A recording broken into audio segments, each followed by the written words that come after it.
Yep. Anybody have any questions before we start from the last game? Otherwise, somebody's going to have to catch Nurse Honey up. She was in, talking with paladins about holy stuff. She's all I have no idea what's going on. She's all a flutter and a titter, and that man was so handsome. Well, the paladins helped us out.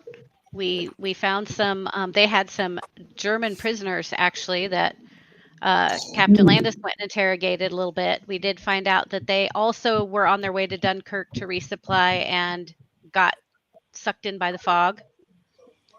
And then after resupplying, we started heading out into the bog toward the northeast, toward the mountains. And there were a series of trees that are where druids tried to kind of take over, reclaim the bog. So we were using the trees as kind of marker points. And at the first stop for the night, a creepy fog came in. Captain Landis now has no eyes that are visible, although he can see just fine. It's just flesh. And birds love me. So squawk, squawk, squawk, squawk.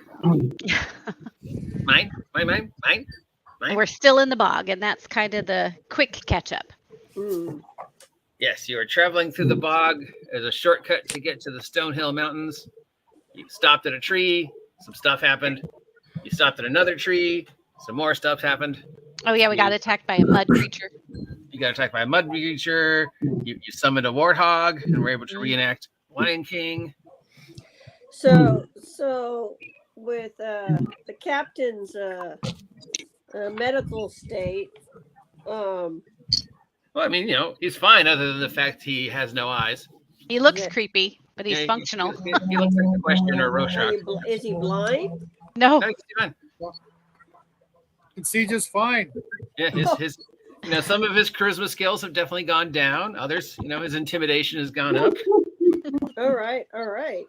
But his seduction skills might not be as high as they used to be. Okay. He can't really say "look me in the eyes" anymore.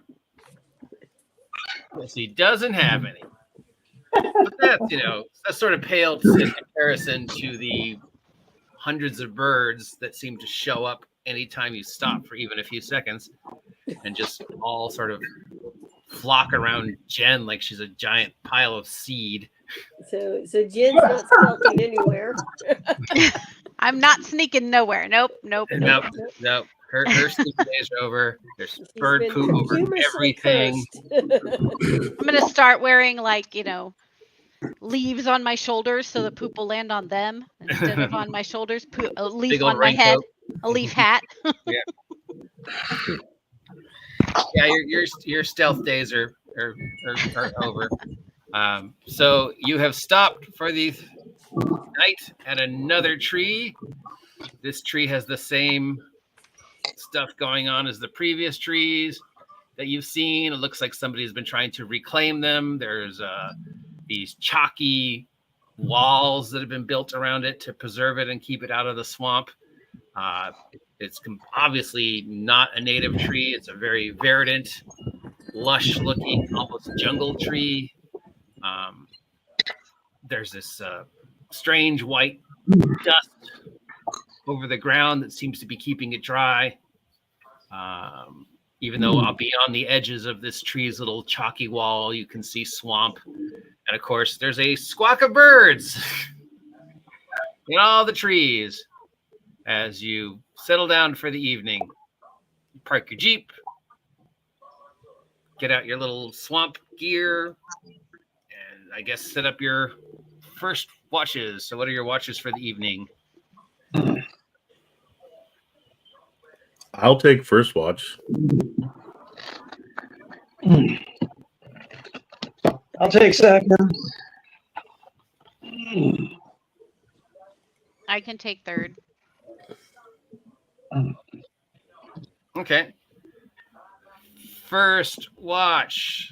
For how long? Hour, 2 hour, 3 hours? Probably just 2 hours. And get my familiar to help, sniff out any danger. Can I eat the birds? Can I eat the birds? Can I eat the birds? Sure. I mean, I know they're the other person's birds, but she won't mind if I eat one bird, right? It fell in my mouth. I don't see her name on any of these birds. Oh, good. Gulp. Hakuna Matata. All right, so it is about an hour or two into your first watch. Everybody else is trying to sleep the best they can in the swampy mud over the romantic sound of birds constantly squawking, chirping in a swamp that's already filled with lots of wildlife at night. So it's pretty noisy. And now add to that noisy, you think you hear some whistling or maybe some humming coming towards you out of the night. Darkness. I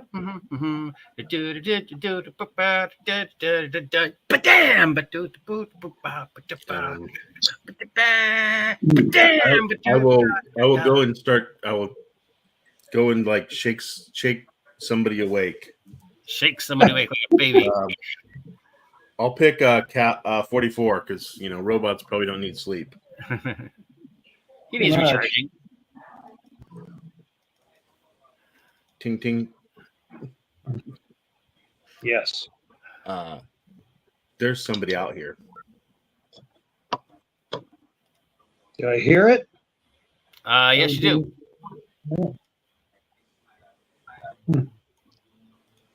Walking into your clearing is this bare-chested individual. Appears to be possibly an elf. He appears possibly an elf or a half-elf. He's got a beard and a mustache. He's not wearing any shirt. He's wearing like a skirt made of like leaves and branches and stuff. And he's walking along and humming to himself as if he is completely unaware you are even there, going, oh, that one's got to go, but damn, oh, what's that? And he stops. And he's looking right at the Jeep. Hello, stranger. And he turns and goes, oh, Bill Quickwood, what do you see? Is that a strange middleman before me? Well, that's gotta go. That's gotta go. Can't have any of that. So I think I'll get rid of you with a zap. And 44, you make a Manabing throw. Oh, I don't even get. I was going to say, I've already got my gun pulled. The savings throw.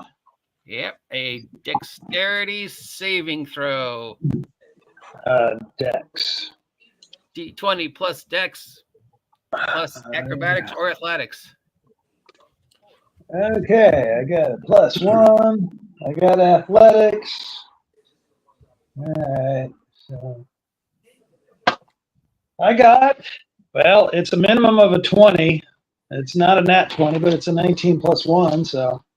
Okay. I assume that's enough.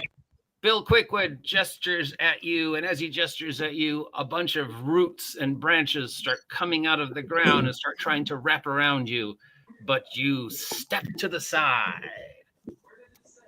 I do not want to harm you, but you need to stop. Cannot stop. I've got a job, so I'm going to turn that thing into a log. I shoot him. All right. I shoot him. You may shoot Bill Quickwood. Okay. Bill Quickwood, Crazy Druids armor class is... Doesn't say. Shooting. What am I at here? D20 plus Dex mod plus your level. I would like to wake somebody else up. Damn it! Only a 9. 9. That is a hit because he wasn't expecting it. Okay. What is that? A die 8? Die 8 for my pistol? Yes, please. Okay. Isn't that plus something? I can't remember. No pluses to damage. Okay. Okay. I get 5 points. All right, that technically instigates initiative. Bill Quickwood rolls a 7. because he's -1. I roll a 17. 6, 6, 17. I don't know what that number is, but okay. 17. And David, you're awake, so you may roll your initiative. 19. And you were trying to wake somebody up as your pre-initiative action. Who are you waking up of the 3 remaining? I'll just kind of ran. So Nurse Honey. All right, Nurse Honey, you are awake. I'm waking up.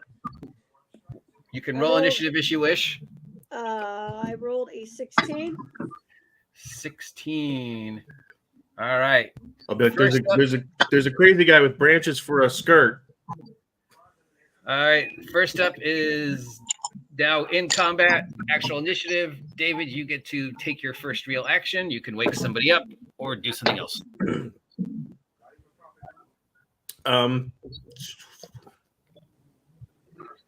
I'm gonna cast, because I just woke her up. I'm gonna cast my armor spell on Nurse Honey. Okay. Suddenly, all these leaves and rocks that are laying on the ground just sort of start moving up and covering her body to match the theme. So now she looks like she's covered with sort of this barkish armor. Cool. All right. And she gets +4 to her armor class? Yes. All right. That is your action. Do you wish to move or anything? I'll just try to move like out of direct. If I can put the Jeep between me and whoever, moving towards whoever else is sleeping. Okay. All right. I need a wake up roll from the people who are still asleep. Captain Rogers and Jen. You may roll a Constitution check. D20 plus Constitution mod. 16. 0. 0? I rolled a 1 and I have a -1 con, so yeah. Okay, so you. My God, how are you sleeping through all this noise with the birds? You've obviously stuck some cotton in your ears or something. Must have. All right, very Rogers, you are awake. You will go at 15. And Jen's still asleep. Okay, that was 19 with David, 18, 17. We have Caliber 44 and Bill Quickwood. I move closer and tell him to stop with his trickery, or I will shoot him again. Okay. He Maybe does not with the honey, but yeah. Are you trying to intimidate him, or are you just making a monologue? Monologue, and I'm going to shoot him if he tries to do the same crap again. Cannot Activate stop trying to move secondary ahead. If I don't, I might be dead. Okay. So it looks like he's going to continue with his action. You haven't technically done anything yet, so you can still shoot him if you want. I shot him already. I did something, but okay. I'm shooting Talking him isn't again. an action. Oh, okay. You can monologue. Remember. Up to a point. That word limit, though. I can only put so many words in around. Yeah, you can monologue as long as you want in your action. You could. I rolled terribly. I only get a 5, so I missed. Well, now that he's in combat, his armor class has unfortunately gone up, so you miss with a 5. You do have the other gun. I shoot again. Okay, doke. Oh my God! I got a 9 total, which isn't A probably little bit enough. higher than a 9, but A for effort. Yeah. All right, that was 17, 16. Nurse Honey, I'm casting bless. bless. So I'm chanting a blessing on myself and Cal and the captain and Mike. All right, so D20 plus your wisdom modifier plus your level. You need to beat an 11. Don't tell me what to be. Fine. Just I stop won't. telling me that. You're not my baby's daddy. We won't even discuss what roll. It wasn't a 1 though. Okay. It's too low. Sputter. You cannot connect with the Crusader for some moment. That spell is shuffled to the back of your brain till you take a rest. We've got Captain Rogers at 15. Unload with the 1911. Okie dokie.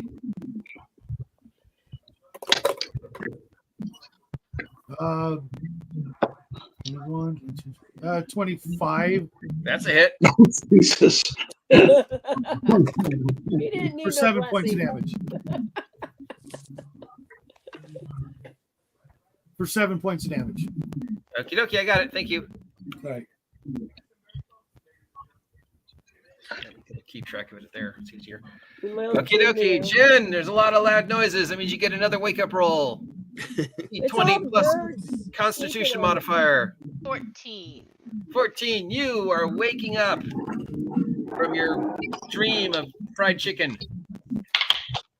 You will go on action 13, which is next. Yawn. And Too bad a bunch of barn elves couldn't help her.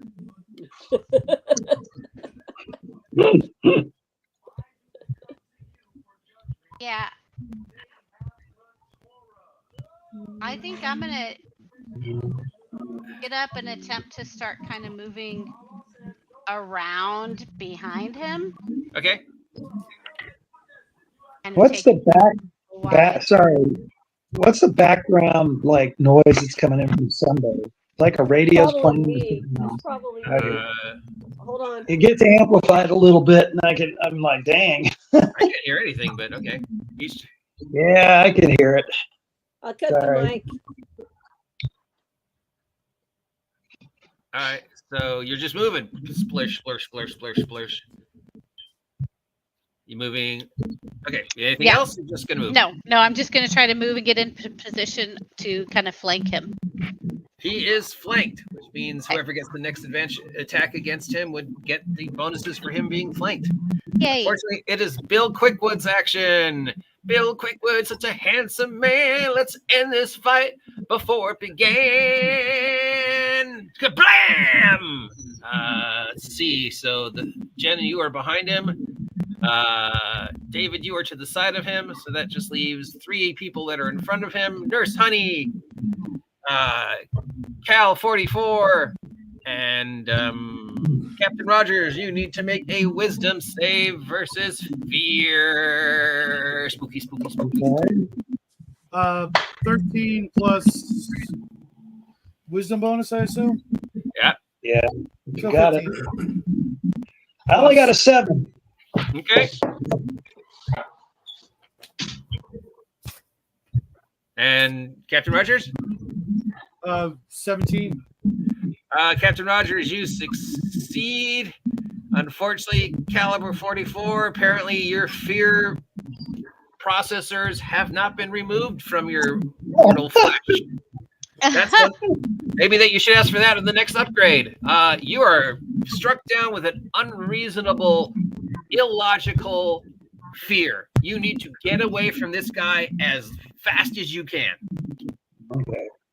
So you start running. Well, Whatever I don't direction you want. I don't get to move Roll yet. one. What? I'm sorry, I couldn't hear you. I don't get to move yet. The fear makes you move. It's how the spell works. Oh, okay. All right. You just have to run, and then on your action, you will get another saving throw. It was big rabbits with big pointy teeth. All right. So David, the wizard, this crazy druid has sung a song. There was this bolt of dark energy off of his body, and Cal went running away. Nurse Honey, what was your saving throw? A 1. Nurse Honey, you are this infidel practicer of foul demon magic has struck you down with a scarin. You go running away from this guy as fast as you can in a whatever direction you choose. Up, down, north, west, whatever. You're just I'm gonna go up a climb a tree. All right, David, 2 members of your party have run away. You are hiding behind the Jeep to his side. Jen the elf has noiselessly snuck up behind him. Well, I mean, not snuck up behind him, but moved behind him. For a second, I consider running also, but then I don't. So I'm gonna try to. I'm gonna go ahead and cast that ice knife spell. It's required to hit. So do I just add my intelligence for the hit? D20 plus your intelligence mod plus your level. Total of 17. That is a hit. And so Remind me what it does. a 1 to 10 damage. 1 to 10 damage? And then hit or miss, the shard explodes, and the target and each creature within 5 feet take a point and must succeed Dex or take 2d6 cold. All right. So there's a D10 plus, then it explodes into 2d6 around it. Well, So I got 7 the for only the thing head. around it is, unfortunately, Jen. All right, do your D10. So I got 7 on the D10 roll, and then I got a 9 total on the 2d6. Jen can get a saving throw against that since she's not in the direct. Sorry. Jen, make a dexterity save. I got a nat 20. All right. Woo! Elves, they walk on snow. Ice is just hard snow. That's So, right. Somehow, all the ice misses Jen, possibly kills a few birds. We shall be eating. 19, 18, 17. All right, caliber 44. You may make wisdom save number 2. D20 plus your wisdom modifier plus 1. Okay. I'll get a 13. Yeah, that's it. Damn All it. right, that's 13. The saving throw for this is 11. So you're fine. You are no longer afraid. I drop out of it. You snap out of it, and you realize you are like 100 feet away from where you are. I've been duped. You can run back, or I run back. I or run you can back. You can shoot it from I here run using back. range of your long one. All right, so I you run run back. back. Half move and attack, or full move and no attack. How close is a full move? Get me to this guy. You'll end where you started. Okay, I'll full move back. All right, you won't be able to attack, but you're exactly where you started. Yeah, because I'm making sure he's going to be flanked again. All right, that was 17, 16. Nurse Honey, wisdom save. Plus your level. Plus 1. 14. 14. You are no longer afraid. You snap out of it and realize you've run 100 feet away from the camp. Or up a tree or wherever you went. I get out of the tree. All right. Do you want to half move and attack? Yes. All right. So climb. What do you do? And I am going to cast a spell. Okay, what spell? I am casting spiritual weapon. Oh, roll D20 plus wisdom modifier plus level, beat an 11. Oh, 15. All right, you pull out your weapon of choice, your ruler, you praise to Jesus, and a second ruler appears. Where do you want that ruler to go? It's going to go smack Singer Boy. All right, you may roll the ruler's attack this round. Okay. D20 plus your wisdom modifier. D20 plus my wisdom modifier. Okay. 19. That is a hit and a half. 1d8, I believe, is what we said. He is being, plus 3. What? He is being naughty, so I'm screaming naughty, naughty on you. 7. Roll your d8. I did. It's a 7. Ouch. He does not like that. 16, 15. Captain Rogers. Continue firing. Okie doke. And I miss. Okie doke. What'd you roll? A 1. Ooh, a fumble with a ranged weapon. Yep. See if I was mean, but I'm not. So you just shoot one of the birds. Shoot one of the birds. All right, that is Captain Roger, 14, 13, 12, 11, 10, 9. Oh, it's Bill Quickwoods. Bill Quickwood does not like the way this combat's going. Wait a minute. Wasn't I on 13? Oh, I'm sorry. I forgot, Jen. You get a +1 because I forgot you. I'm going to cast Flaming Sphere. Flaming Sphere. All right. Roll a d20 to make sure it works. D20 plus level plus wisdom modifier. Beat an 11. 24. All right. He needs to make a. How much does he take for the first round? 2d6. Yes, 2d6. Okay. Roll 2d6. I'm Bill Quickwood. 11. And double it. 22. Because like most plant creatures, he takes double damage from fire. Ah. Bill Quickwood does not like the way the thing is going. He is on fire and he does not wish to expire. All right, he's going to attack 2 people this round with his grasping roots. He's So going to die just from the singing. I need Jen and David, the 2 people who have actually hurt him, to make dexterity saving throws. I heard him. What are you talking about? Yeah, but you're far away. No, I'm right up there now. Remember that. Right around 20. All right. 11. Okay. And since Cal feels he's left out, you get to make a dexterity saving throw. Well, First time I've ever heard a player complain about not getting hit. No, you said when I had the choice, and I ran back to my previous position. Okay. You may then make a dexterity saving throw. And I get a 13. All right. Did anybody roll lower than 15? I got an 11. Yeah. All right. Those of you who roll lower than 15 are encased in grasping roots and Nice. take 7 points of crushing damage. Now Bill must roll his dexterity save or to try and get out of the flaming sphere. He fails. Jen, do more damage. Oh, it's only 4 points this time. So 8 points. Double. Yeah, that's brutal. Well, because he takes double damage from fire. Because he's a plant creature. Now, if you're hitting with lightning, that'd be completely different. That gives him double. That heals him. Multiply. All right, so Bill Crispwood is on fire. 2 of your 3 members are entangled.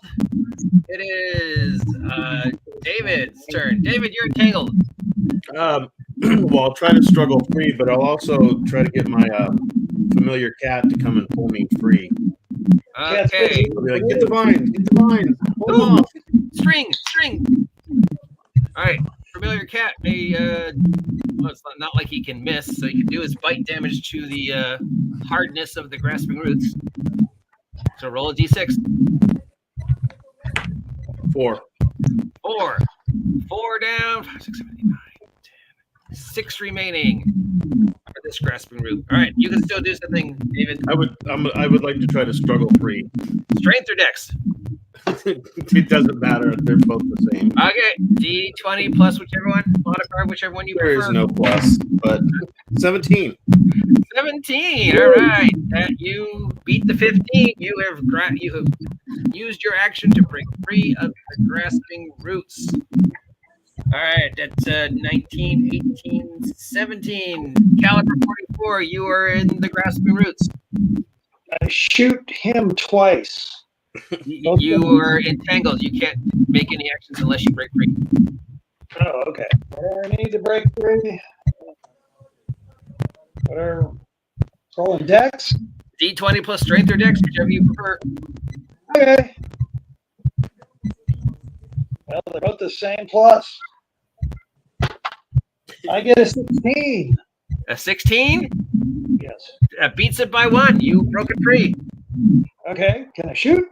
Your whole action is breaking free of the entangle. Okay. Fair enough. 15, 17, 16 is Nurse Honey and her ruler. Yes, right. Ruler's not. Roll attack with your ruler first. D20 plus wisdom modifier. It is a It's a runaway dice. yes, a runaway dice. It is an 11. That is a miss. What do you want to do, honey? I'm going to cast Smite. Smite? Mhm. All right. Roll the hit. Smiter, smite.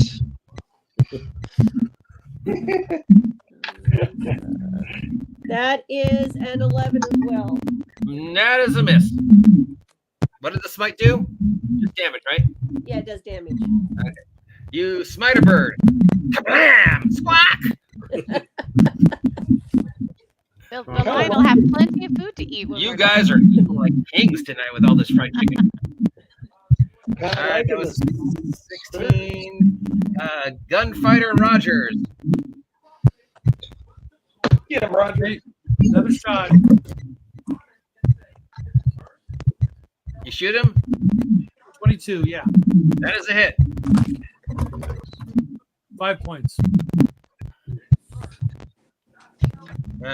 Jen. Okay, I'm gonna use my.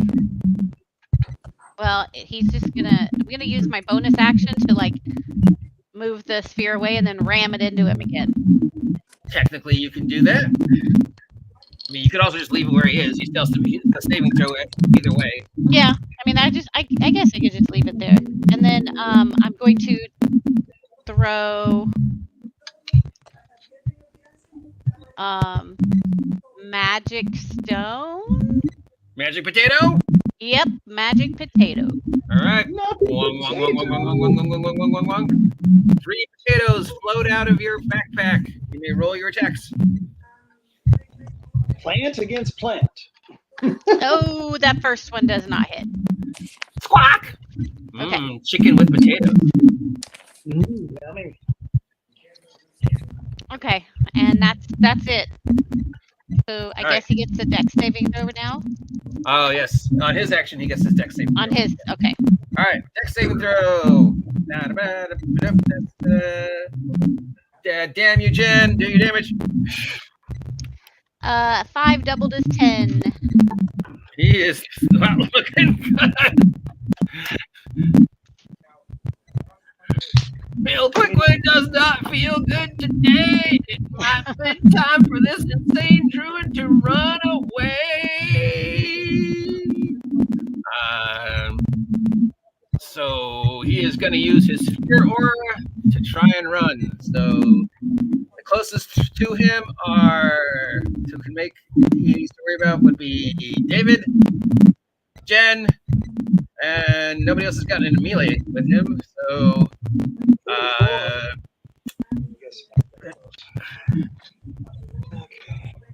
let's see, and kind of worried about 44.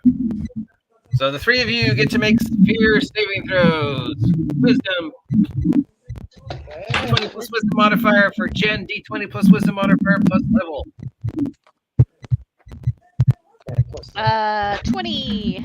You're not afraid. Is it plus level? You said? Not for you. Okay, 13. You are afeared. Ah. And 44. Natural 20. You are not afeared. All right, he starts running. Jen, you may make an attack of opportunity on him as he runs past you. Plus, he gets to make a dex saving throw versus your fire too, and misses that one. Okay, so his fire damage is going to be 7 doubled, 14. All right, he's running past you, Jen. I'm going to try to hit him with the stone. All right, Nope. pick up a rock and throw it at him. Drop it. I dropped it. Drop it. He keeps running and running and running and running and running and running and running. Hey, hold on. I get to shoot at him. He can't make ranged attacks of opportunity. You can only make attacks of opportunity melee if they run past you. Okay. All right. David the Gnome, I believe you are still grappled. I got loose, but I was feared. All right. Running away. You're feared, you're running away. You may make a wisdom saving throw. D20 plus wisdom modifier, beat an 11. 12. All right. What am I doing over here? Roll a D4. 1. God damn you. You come to and you realize you're running right next to Bill Quickwood.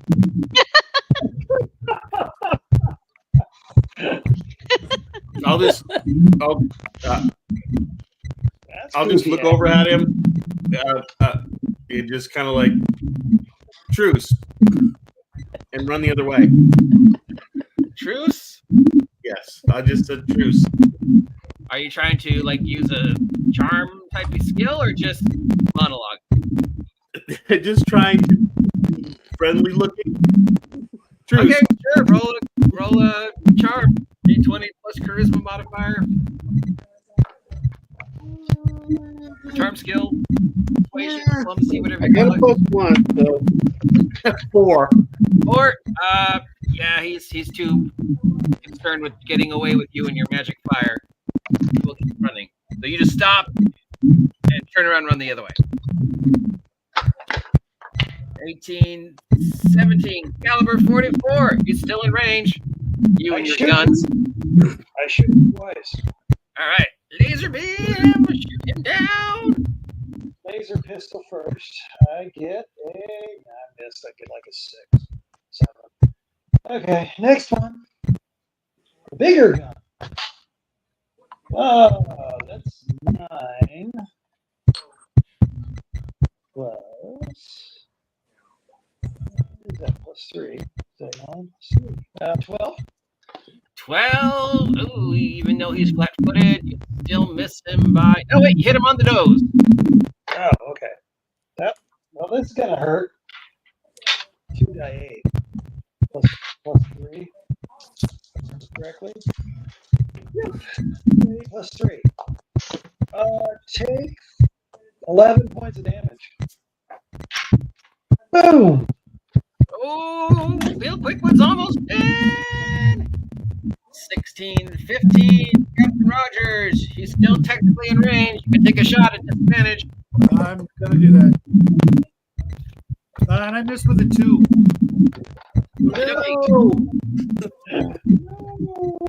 Nurse Honey, you can still roll for your ruler. It's still technically following him. Apparently not having eyes affecting my aim. Who'd have thought? I rolled a 14. 14, that hits his armor class of 12. All right. Put in my. 1d8, if you So please. that was an 8. And with that, Bill Quickwood falls to his knees. And as he lies here about to die, his body slowly turns into a mushroom pie.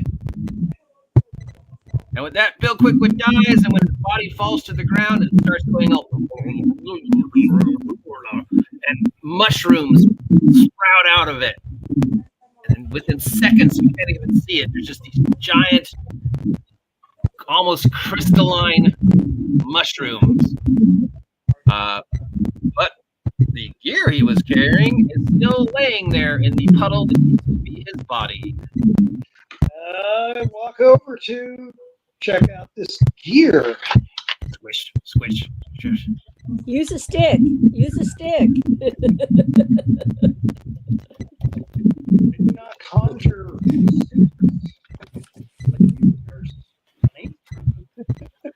All right. Out of his body are these almost crystalline-looking mushrooms. And where his body should be, there is a staff that looks like it's got a little glowing fire coming out of it, even though it's laying in the mud. And where his waist used to be, there is a belt with 2 bottles on it. I grab both of the items and pull them up. Okay, so you grab the 2 bottles and the staff. Yes. Okay. The belt. Why not?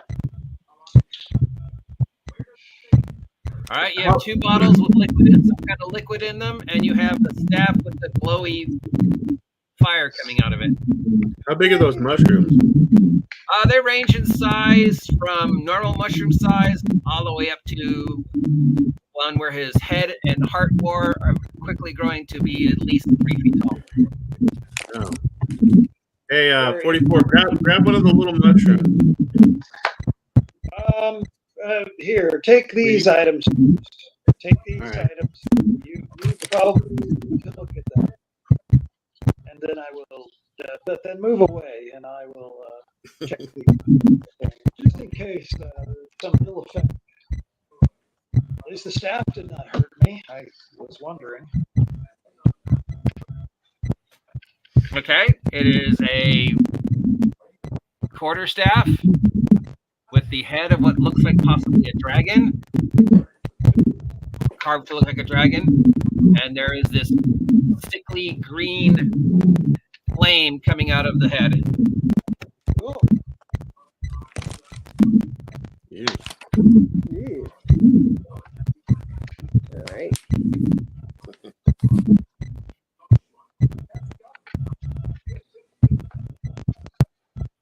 What are you doing with it? Well, if you hand it, okay, mushroom, hand it off to me. I'll just take a look at it and be like, I don't know how to use it. What, the staff or the bottles? The staff. Okay. Can't you tell what it is, though? Don't you know how to tell what it is? I do have a detect spell, but I could probably just detect if it's magic. I don't know. I'll try cast that, but it'll be a minute. I hurt. Oh, Those yeah, you vines- need some help, huh? Those vines really, yeah. Yeah, I Jack should me probably up there. heal some people.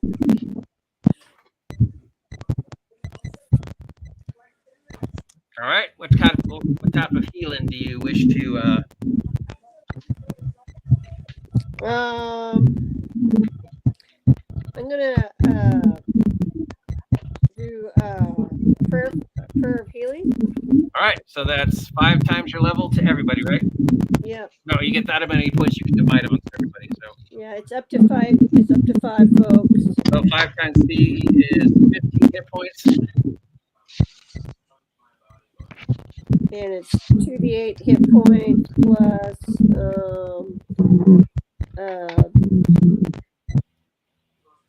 So you got 15 points to divide amongst the people who are hurt. 15 points. Okay. So what are we looking at damage wise? I lost 7 health, I'm fine. which is half my life. So All right.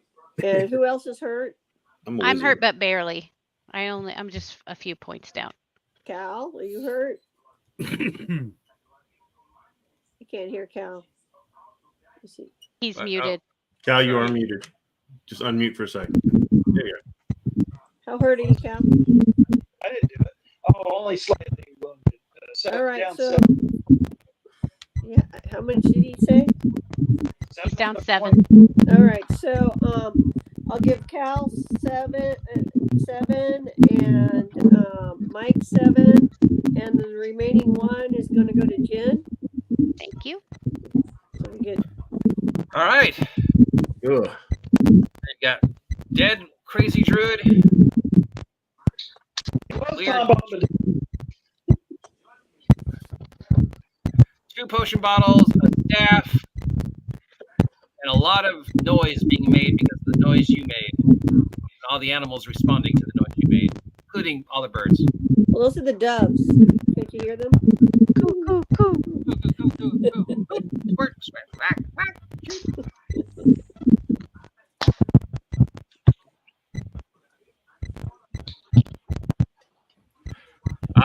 what do you guys want to do now?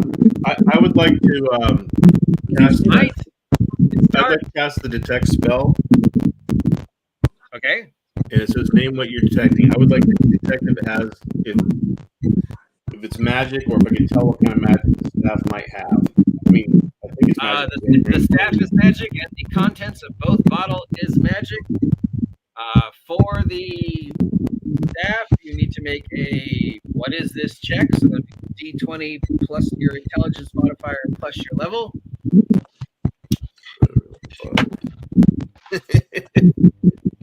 Total of 6. 6.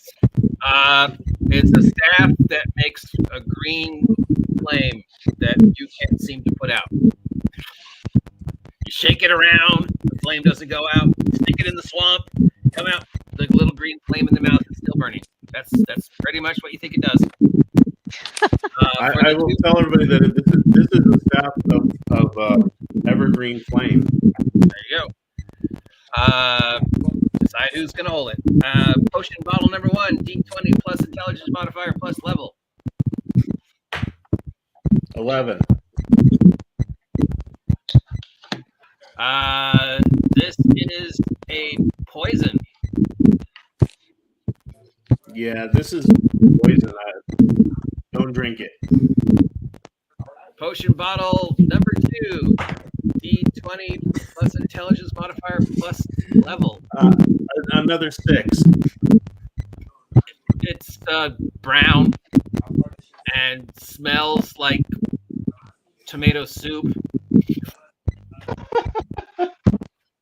That's about all you got. You got one that is definitely poison, and you've got one that tomato soup. This is like one of those jelly beans that you don't know what the flavor is. So. What jelly beans are you speaking about, sir? Oh, well, in the future they just you know what a jelly bean is, right? They have those back jelly beans 100 years ago or wherever. They make them in the future where you don't know what they taste like. They eat them, and then they sometimes taste gross. Man, Why would anybody buy such a thing, Monsieur? Bragging rights. Yeah, I don't want to tell you about what happens to the rest of society. I need my 2 fighters to make a perception check.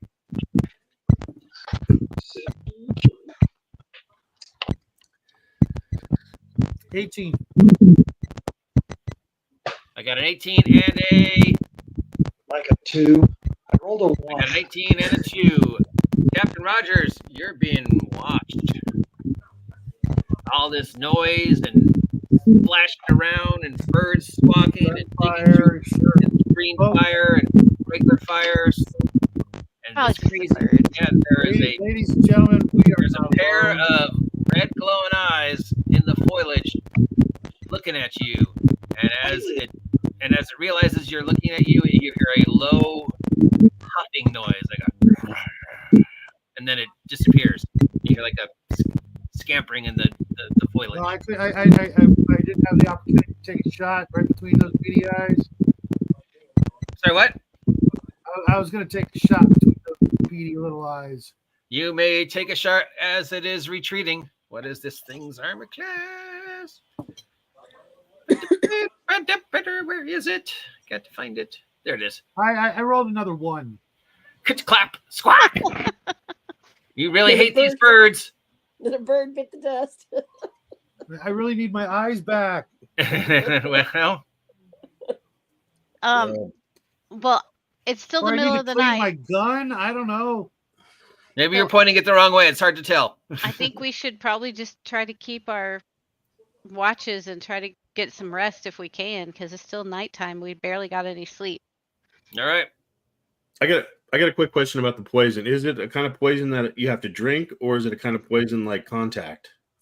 Roll an alchemy or herbalism if you have either skill.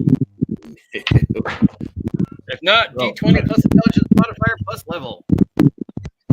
A total of 9. It's always, you drink the poison, right? You put it in something, they drink it. You've seen a million murder shows. Yeah, I didn't know if like the druid Only had some kind of ninjas use poison that you put on things. From your vast knowledge of TV poison. Yeah. Every murder show you've ever seen, you drop it in the drink. So it's got to be something you put in somebody's drink. You can drink it, find out. I mean, Yeah, this is. Yeah, I'll just tell people that it's really. I was hoping it would be something we could like code weapons or something, but apparently it's just some kind of. It's like to give people in their drinks, kind of like a death roofie. So I guess it's not really worth a lot. But you still have your tomato soup. Yeah, don't think they should mix. You can drink that. I'll try to secure them in the glove box. Okay. There's 2 potions in the glove box. And 1 staff of evergreen flame. Are you setting up new watches? I will stay on watch with whoever else. I think we've made a noise. We probably should have 2 of us watch. And I don't need much sleep. All right. So same order as before. Cal will take watch since he doesn't need sleep. Well, Yeah, everybody I healed with that prayer of healing, it acts also gives you your short rest benefits back too. beautiful. I will be on watch with somebody else. 2 of us should stay on watch, I think. All right. So who wants to stay on watch with Cal for the first chunk? 44 says. I 44. can. All right. Hour number 1. Perfect timing.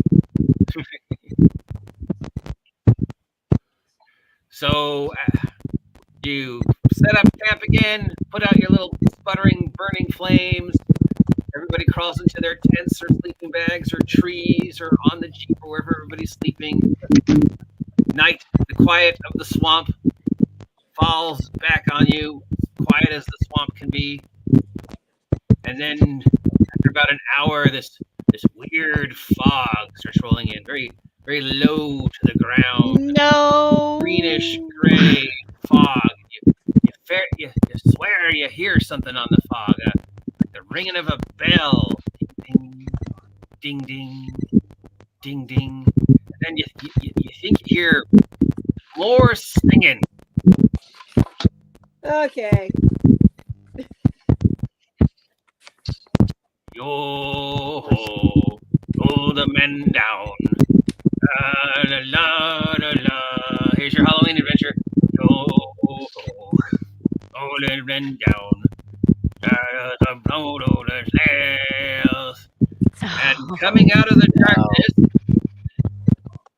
of the swamp are 3 bluish-skinned individuals dressed like pirates. Each one of them is about 6 feet tall. War Machine, okay. One of them's got a classic pirate hat, almost as good as Jen's on. Looks like a captain's hat. The second one's got a pirate's hat on. The third one doesn't have a hat. They all seem to have guns. One of them is somehow holding 3 guns, except for the third one, who instead of a gun is holding a hammerhead shark. Well, what do I see before me, Tom? I don't know, Big Tom. What is it? You tell me, little Tom. It seems to be 3 lost bills west here in our swamp. In our swamp, you say? Well, then they've got to pay a tax. You scurvy landlubbers sailing upon our swamp this lovely evening. I'm afraid I'm going to have to ask you to stand and deliver. It's I, the famous troll pirate, Tom, and his brothers, Big Tom and Little Tom. If you wish to be giving us all your valuables and your vitamins, we'll be letting you on your way. Yo-ho. While he's giving us a speech, I'd wake somebody up, like Captain is. Well, with all this yelling and screaming, you're probably all awake. Okay. That's all that. Oh have you heard the word? The good word? Jesus Christ. Oh, Jesus Christ, the Lord and Savior, died for our sins and then came back from the dead. Aye, we've heard of him. We hate him. Yo-ho!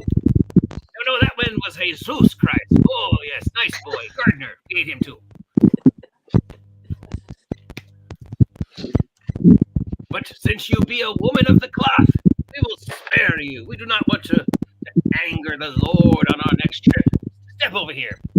One of the greenish, bluish skinned individuals, the one holding the hammerhead shark, puts the hammerhead shark on his back like it's a sword and walks over to you, honey, and just as gently as his gigantic ham hock of hands can on each shoulder, moves you to the side. You just stand over here, lovely lady. We don't want to hurt a nun. No.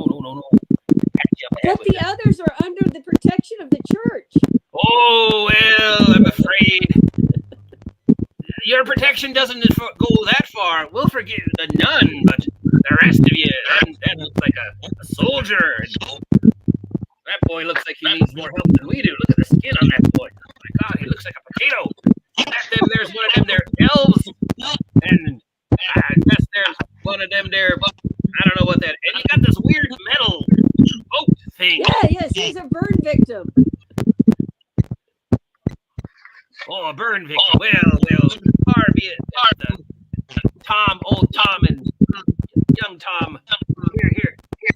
Here, bird victim. Have this potion of healing we took off the last fella. You need it more than we do. Now, if you just believe in yourself of all your fine jewelries, and treasures, and sparklies. I'm getting feedback from something. I'll be letting you go. Avast. Yo-ho. Happy Halloween. But they don't have any sparklies. Surely you must have some hogs, some gems, some jewels, some food. Look at them there blunderbusses you got. We'll take those. And your mighty iron boat here. Yeah, we're on a mission from the church. We'll let you go, but our deal with the church only applies to you, Miss Nun. The rest of these people, I'm afraid you'll have to pay the toll. The toll of your heathen gold. Let us relieve you of your heathen gold, so you may unburden yourself when you arrive at your holy destination. Oh-ho, yo-ho, avast. Okay, meanwhile, I've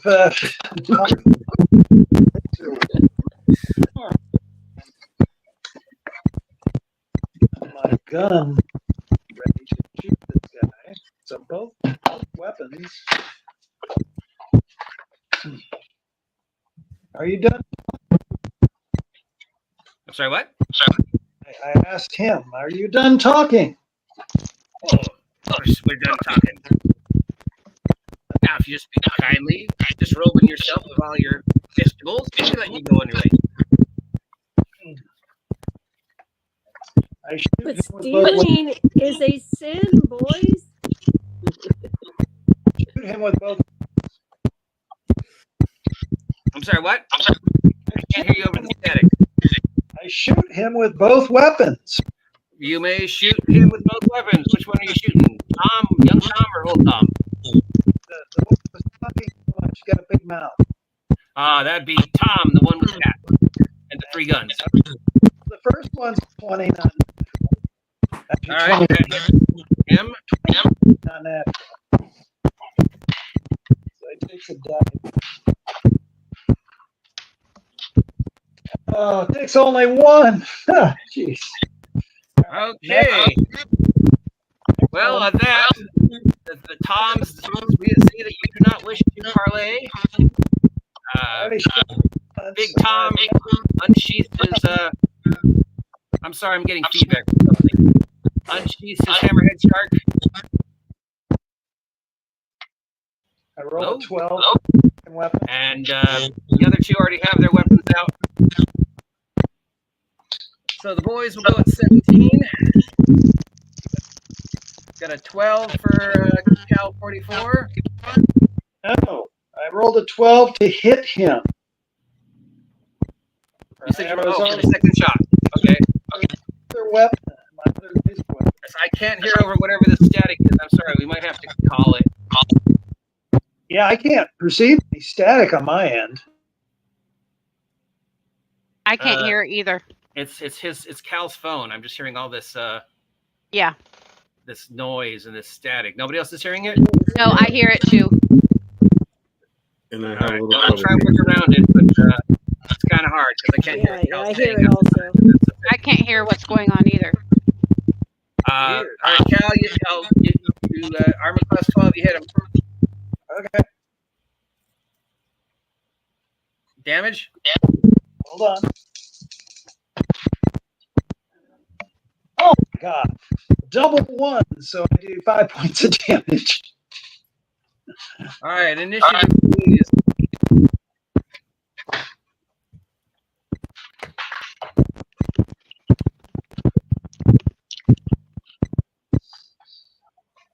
I rolled a 20.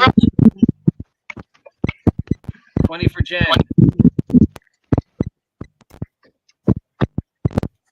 A 19 is what I got. 19 for David. Cal, what was your initiative, please? 7. A 7 for Cal. Nurse Honey. I rolled a 20. Captain Rogers. 11. And David. I rolled a 19. Sorry, you already said that, didn't you? Yeah. All right. Ladies first. Ren at 20.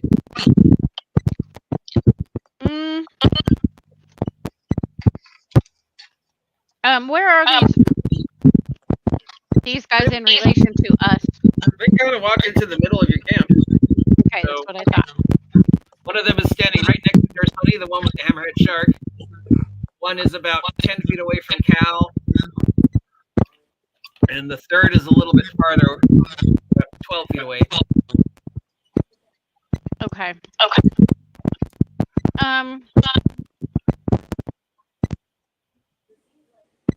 There's not a whole lot I can do. I'm going to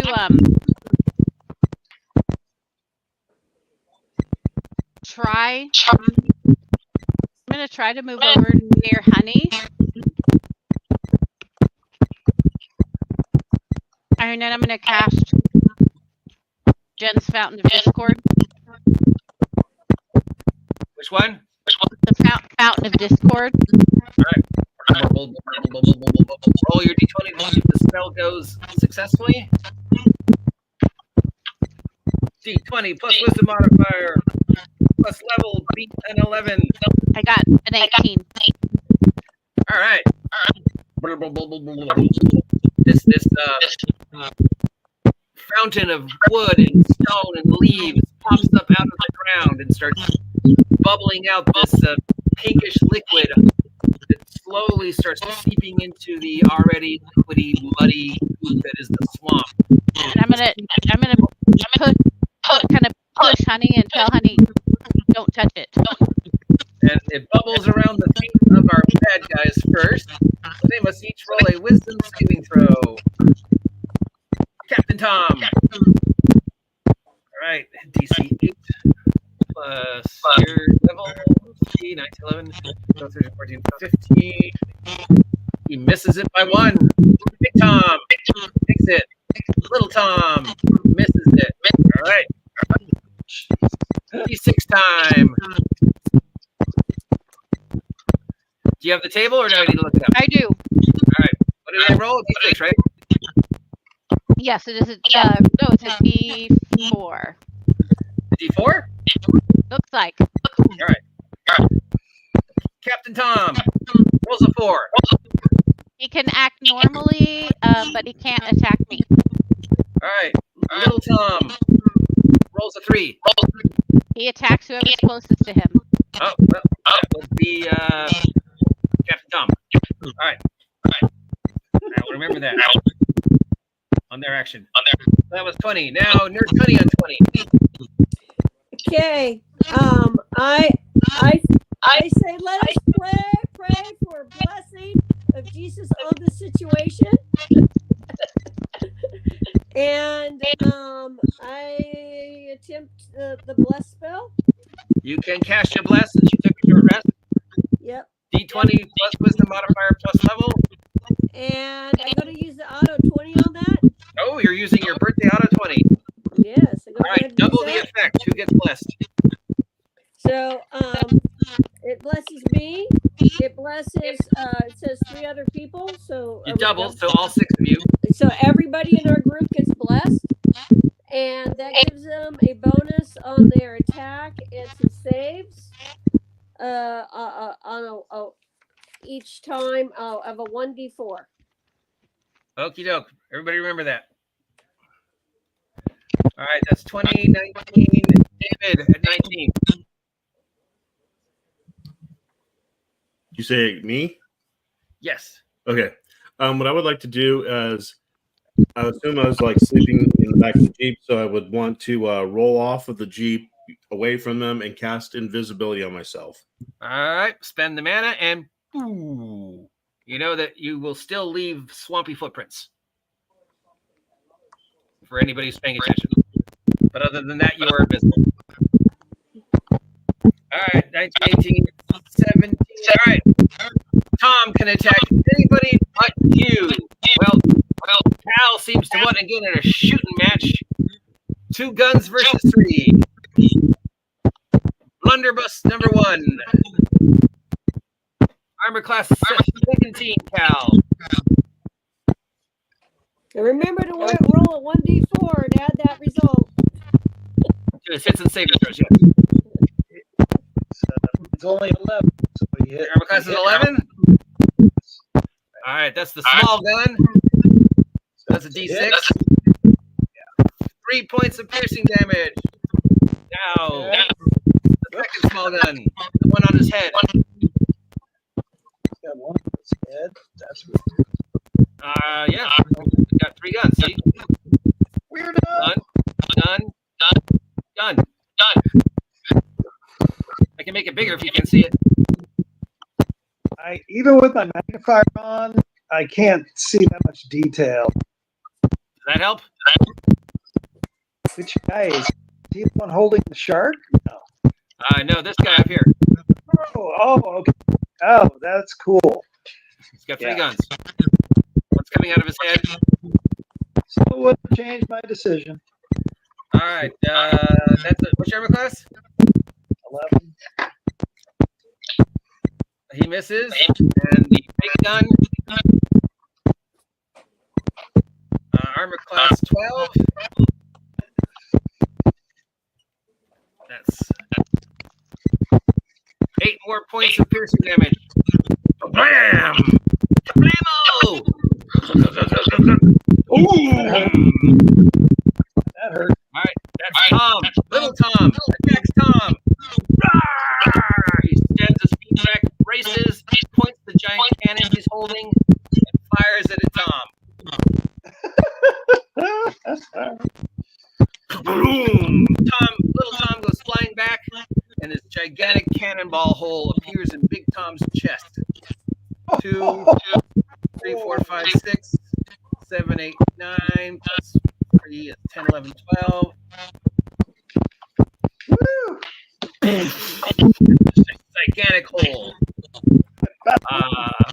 Big Tom steps in front of Nurse Honey and swings at whoever is closest at him with his 2-handed hammerhead shark. So that'll be probably Captain Rogers. Okay. AC 14. Unless I'm getting a bonus. You get bonuses to hit and bonuses to saving throws, not bonus to armor class. Okay. Yeah, he hits you with a hammerhead shark. Okay. How many points? 11 points of bludgeoning. This is a live squirming hammerhead shark. Right. Fair. All right, that is my trolls at 17, 16, 15, 14, 13, 12, 11, 10, 9, 8, 7 is Cal 44. Did you miss 11? Did I miss 11? I thought I had you at 1. I'm sorry. 11. Okay. And 11, yes, Captain Rogers, sorry. It's hard to hear with all this noise. Yeah, I know. It's hard. Opening fire with the handgun again. Sorry, Cal. I'm just gonna have to mute you when you're not talking. Natural 19, which makes it a crit. On Little Tom? I mean, Big Tom? The guy who hit you. Yeah. Okay, that's a crit. 7, so give him 14 points. All right. And that's your only action? That's all I can do, right? You can move. Well, yeah, then I'm going to get back up and get away from that hammerhead shark. All right. Caliber 44, it is your turn. Yeah, shoot the captain with both weapons. Okay. First shot, laser pistol. Oh, I rolled a 1. Swag. 2, but anyway. Or 4. Okay, secondary. Come on. Jesus. I get 8. Whew. I'm afraid that's both of them missing. 6, 5, 4, 3, 2, 1, 0. To your shock and dismay and fear, you watch as the giant hole in Captain Tom's chest slowly close up as he reaches down and starts sticking his guts back into the hole, and the hole regenerates. And the laser burn on Big Tom, he just picks up the blood and guts and snaps it back on where you hit him, and you watch the laser burn slowly close as he regenerates. Wow. And little Tom didn't get hit, so that is regeneration at round 0. Back up at 20, Nurse Honey.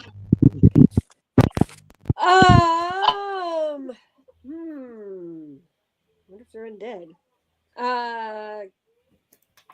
I try to turn undead. Arg. Okay. You may attempt to turn undead on the trolls who aren't dead, but okay. All right. Well, I don't know what's going on. So 16. This wave of holy energy leaves your body. The helmet, the shield that little Tom is holding jumps off of his arm and starts running away. Well, we got one thing. You got one thing. His undead shield you got rid of. Okay. All right. There's Nurse Honey at 20. Jen, the elf, at 20. I'm going to the fire worked good last time. I'll try it again. I'll cast flaming sphere. All right. They are not all standing together, so there's 2 of them that are close together though, right? You could bop it back and forth between Captain Tom and Little Tom. That's where I'm going to put it. I'm closer to Captain Tom to start. All right, Captain Tom, this round. Oh, first you got to roll to see if it works, of course. D20 plus wisdom modifier plus level 11. I got a 13. All right, Captain Tom takes the free damage. Roll your damage. 3. And he cannot regenerate that. Because that's fire damage. Okay, that is Jen's Burning Sphere. 2020-19 is David the Gnome.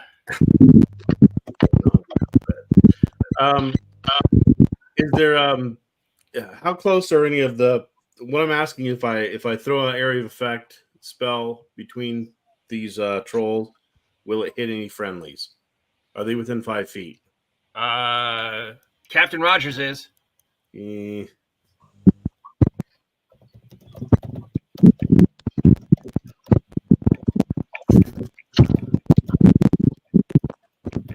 I'm just gonna take a magic missile at the captain, the big guy, the hat, and I did 2 points of damage.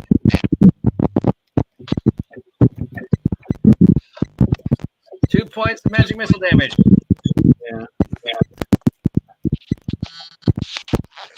All right. Hey, That is David, you still got that poison? 18, It's in the glove box.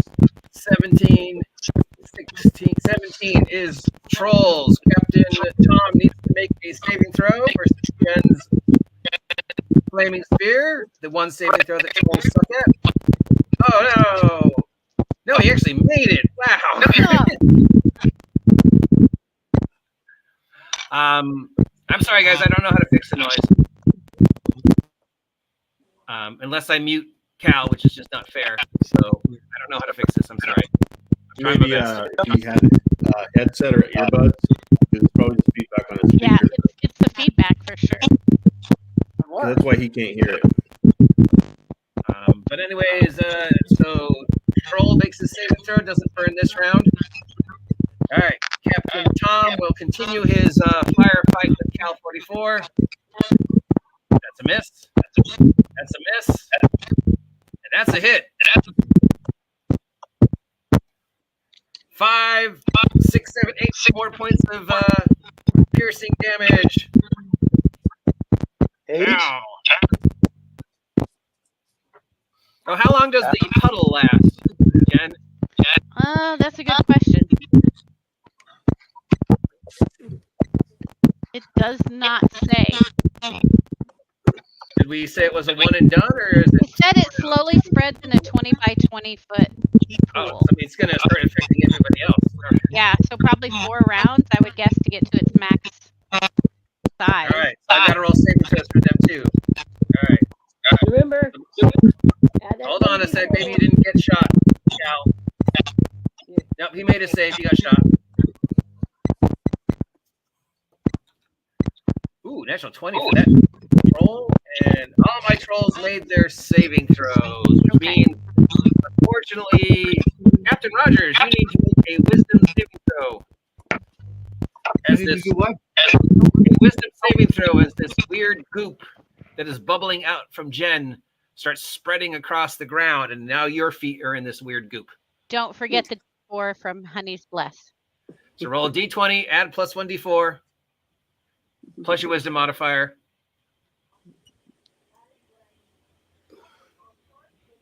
$17. You are fine. Stay All right, out no- of the stuff. I yell. None of my trolls are confused. Nobody else is confused.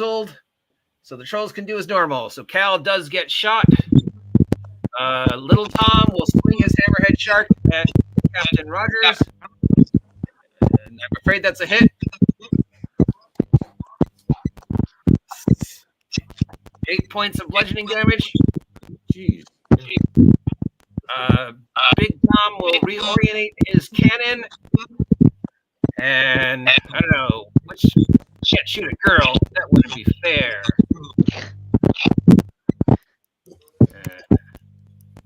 So I gotta shoot one of the 3 of you. 1, 2, 3. Cal, 4, 5, 6.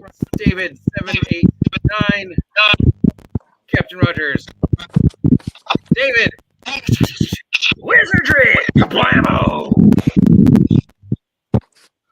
That's a hit.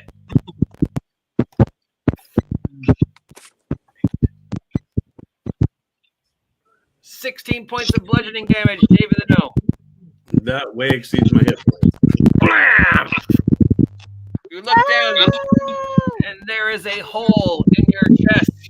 You hear a cry of, "Dad, no!"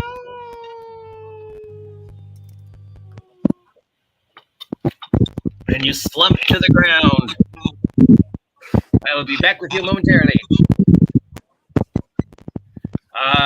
19, 17, 16, 15, 14, 13, 12, 11. Captain Rogers. Taking another shot.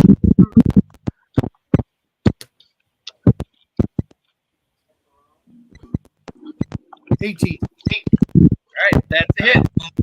for 7 points of damage. 16. All right, Big Tom is taking 16. Big Tom is taking 17, 3 of which you can't regenerate. And Little Tom still has taken a point of damage. Caliber 44. away, so I stay out of that spell effect and shoot Captain Tom again, twice. Okay. First laser pistol. Oh, God. Roll good. I got a 7. That is a miss. Next one. Yay! Natural 19, so that's like 24. That's a hit. 23.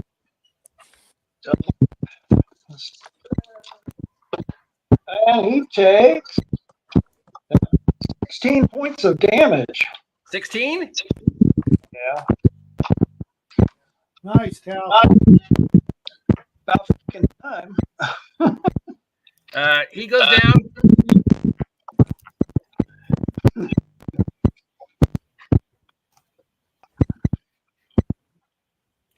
Tom! All right. Round 0. Where's the flame this round, Jen? I'm gonna ram it into the other guy. To Little Tom. Yep. All right. Little Tom has to make his dex save. He rolls a 1. Fires pretty. Do your damage. Ooh, 11. 11 points of damage. He cannot regenerate. All right. Big Tom regenerates. Dead Tom can't regenerate because he's got 3 points of burn damage. So he only regenerates. Well, he'll be out of the negatives eventually. In another round. You see, once again, Little Tom, just where you shot him, there's these holes, and he just bends down and picks up the blood and guts, and he just puts it back in the hole, and the wound just seems to sort of close. Big Tom, Captain Tom is still laying there dead. I have to roll for his artifact. And you see the starfish on his head that's carrying the third gun jump off his head and start skittering away into the swamp. Decided that Tom is no longer a worthy host. All right, that is all my trolls at phase 0. Back up at top with Nurse Honey at 20. Yes. Man down, Nurse Honey, man down. Yes. I'm doing the prayer of healing. Okay. 1, 5, 10, 15, or 20. Well, let me go 3 or 4. 3, right? It's Or level 3. yeah, I'm level 3. Yeah. All right. 15 points of healing. Yes. Who do you wish to use it on? The on dead our guy? man down. Yeah. All right. So how below 0 were you, David? I only have 13 hit points, so it would put me 3 under. Oh, well, that's not that bad. It wasn't like negative 99 or anything, which is my record. Well, it's more than a flesh wound. Yeah, you will be back up on your round. Jen, the fire bug. Okay, so the flaming sphere is still there. I'm gonna do magic stone, I guess, on the guy that the flaming sphere is on. All right. Bloop, bloop, bloop. 3 floating potatoes. Roll to hit. Potato number 1.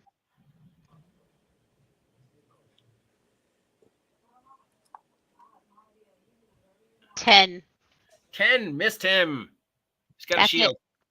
And then I'm just gonna keep backing away from Okay. my 19, Discord. 18, 17. I got to roll his saving throw. Guys, don't forget on your attacks, you get to use this too. He fails. Jen, do your flame damage to Little Tom. 10. Little Tom burns up. Ooh. 5 potatoes. A hot potato, leaving behind a shield, a hat, and is that a cannon? Okay. No, Little Tom. Oh, God, no. That's my baby's daddy. All right. trolls. Only one troll left. Rawr! He's gonna just two-handed swing at you, Captain Roger, with his hammerhead shark. Armor class 11. Armor class 14. Oh, well, it misses you. All right. 15, 14, 13. David, you died. Huh? You died. And for a second, you thought you were somewhere else. You thought you were in this room surrounded by green light. But nope, you're back in the swamp. I will sit up and you said I could take a normal action? Yes. If I get up and grab the staff, could I make it close enough to strike one of the trolls? Oh, yeah. I will try to do that and strike it so the flame hits him. Okay. Roll 20 plus your intelligence modifier plus your level because it's a wizard's weapon. 17, 22. That's a hit. Roll an exciting 1d6 because it's a staff. And then 1d8 for the fire.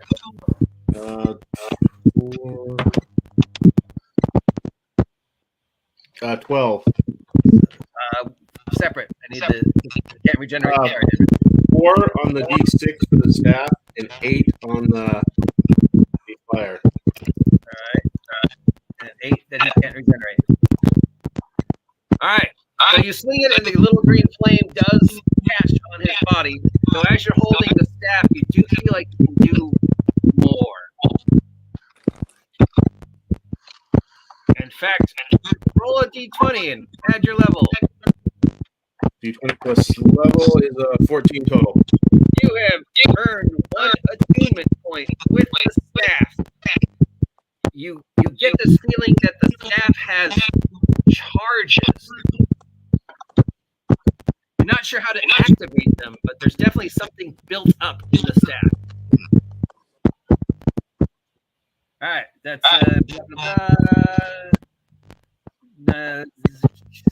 Captain Rogers, who's muted. Sorry, I couldn't find the cursor. I'm taking another shot. 17, Okay. 20, 23. I'm sure that hits. That hits him. 5 points of damage. He goes down. Woo. Burn his ass. Killed the 3 trolls. I'm going to roll the prismatic sphere over the 2 that didn't get burned up so that they don't come back. All right. You have 3 dead troll pirates. And a shark. And A live shark. A live saltwater hammerhead shark in a freshwater swamp.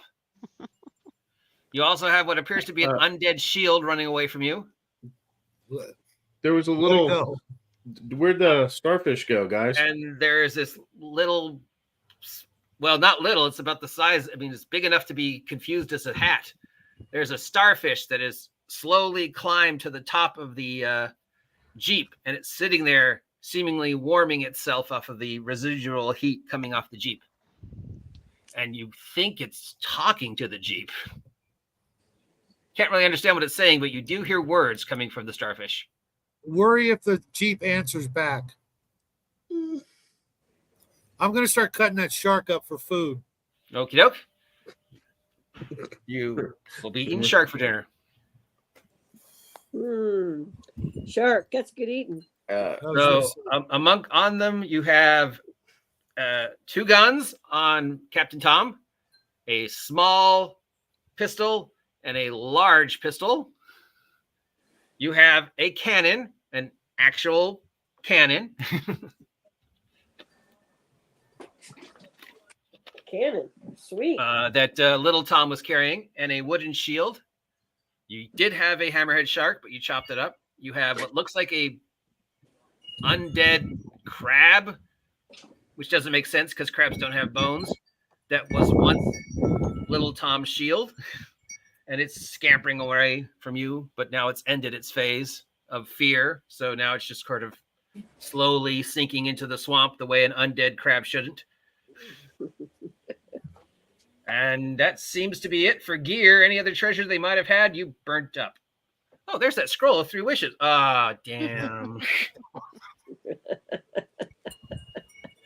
They have some. I had my eyes back. They don't have. They do have some jewelry because they're pirates. You collect about 100 pogs worth of jewelry, earrings and necklaces and bracelets. And a necklace with a clock on it for some reason. That's cool. That's cool. You should wear that, somebody. I'm gonna try to figure out what that starfish is doing. What? I'm gonna try to figure out what the starfish is doing. I'm sorry, Cal. I don't know what to do about Cal. But okay. The starfish. All right. So you walk over. It's on the trunk, the front of the Jeep, spread out all its legs.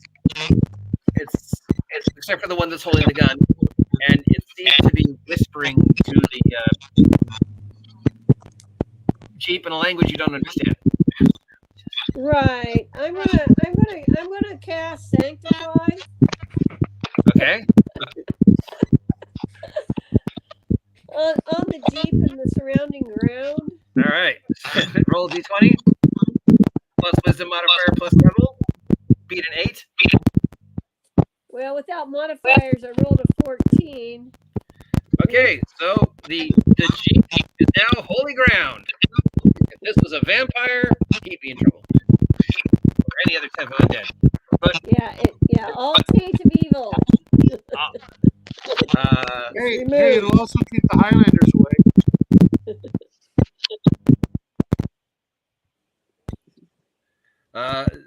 It only seems to grab onto the Jeep tighter as if you made it warmer. It almost looks like it's kind of like, you know, how cats get when they're laying against something warm, and it just looks like it's totally it just in pleasure and enthralled, and just like it's so warm. It's almost the vibe it's giving off. Like the starfish could look just totally happy. It does. Huh. It seems to be appreciating the warmth more than anything else, and it's still whispering. I'm gonna take out my mobile device and try to record it, or use the Google Translate thing, or the whatever the name of the translate program. Awful Translate. Was. Yeah. Bing. Hi, Carl.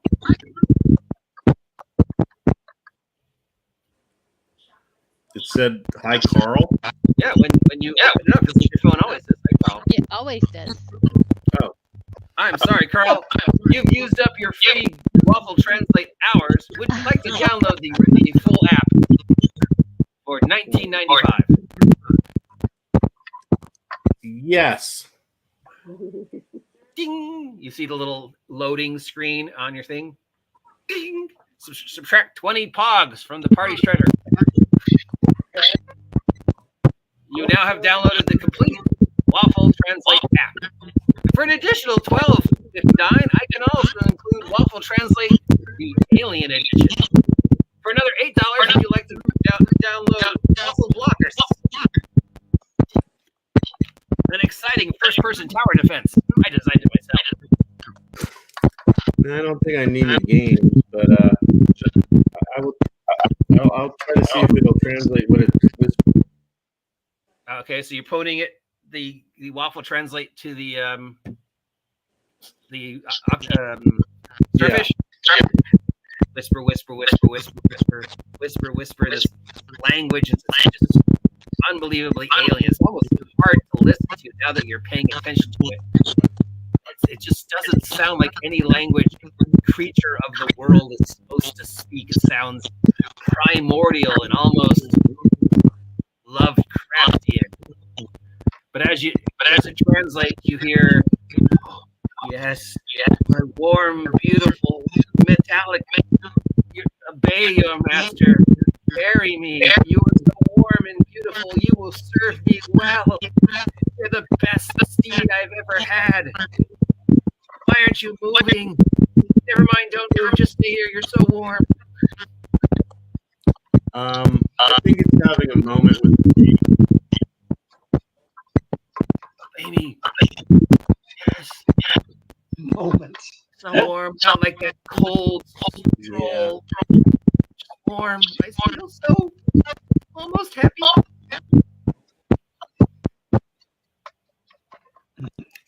Why aren't you moving? I have 4 legs.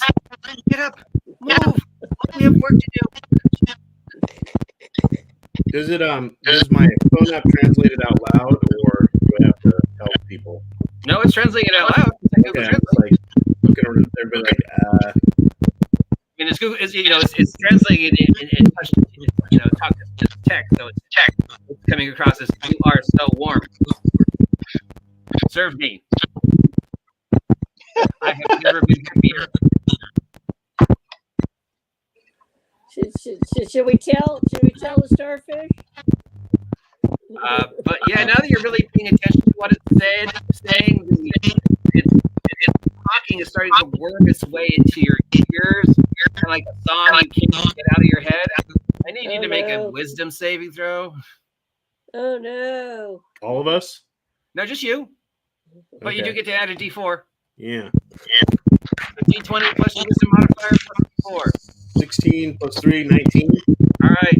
For a second, you thought you felt yourself reaching down, but then you stopped. I'll pull myself back and I'll just I'll shut the phone, turn off the app. Thank you for using the Waffle app. Okay, maybe we should just kill it. Yeah, I'm thinking it's evil. Yeah. It just wants to get warm. How big is this thing? Pretty big? It's big enough that it could pass for a hat on a 7-foot-tall, 200-pound troll. Could we pick it up and fling it? Yeah. Hold on, you like hats? No. Not only is it a hat, it's a hat with a gun. Yeah. Pick it up. Somebody pick it up and throw it and kill it. I will go touch it and try to pick it up and throw it away. All right, you reach down and pick up the Lovecraftian starfish artifact and attempt to throw it away. As it gently wraps its little tendrils around you, much like octopuses do, almost to show affection. Roll a wisdom saving throw. A wisdom saving throw. D20 plus your wisdom modifier. I don't have one. I get 16. 16. For a second, you think you should put this on your... Nope, you need to throw it. So you throw it like a frisbee, like a floppy frisbee. Much the way a starfish is not meant to be flung. It's sort of, it doesn't go very far. It's not that aerodynamic. But yeah, you a giant fleshy shuriken into the swamp, where it disappears into the dark.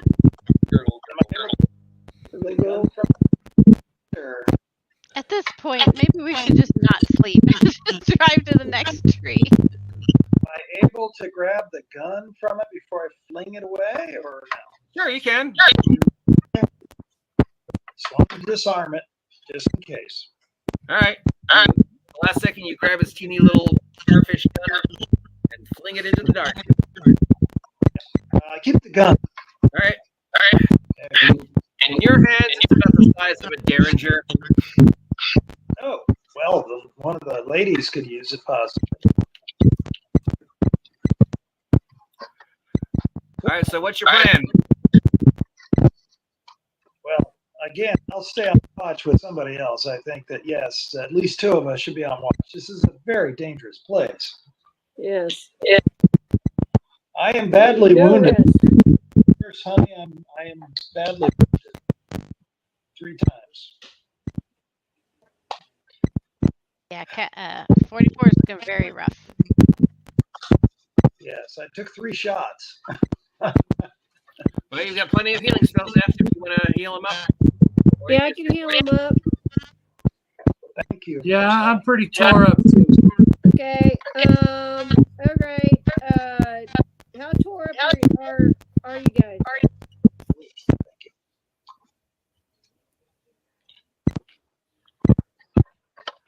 Cal, you're down how much? I'm down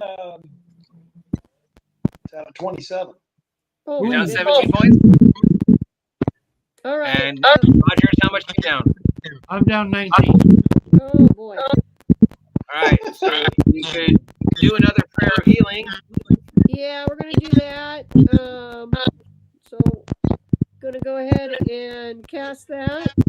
All right, so 15 points to divide amongst 2.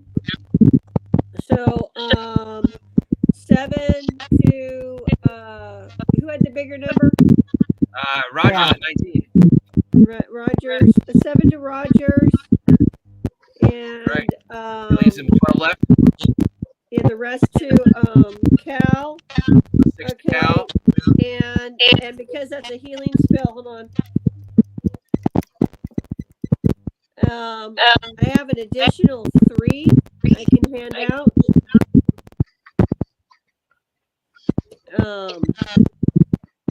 There's a little note I got up here. To one of them. So one of you take 2 and one of you take 1.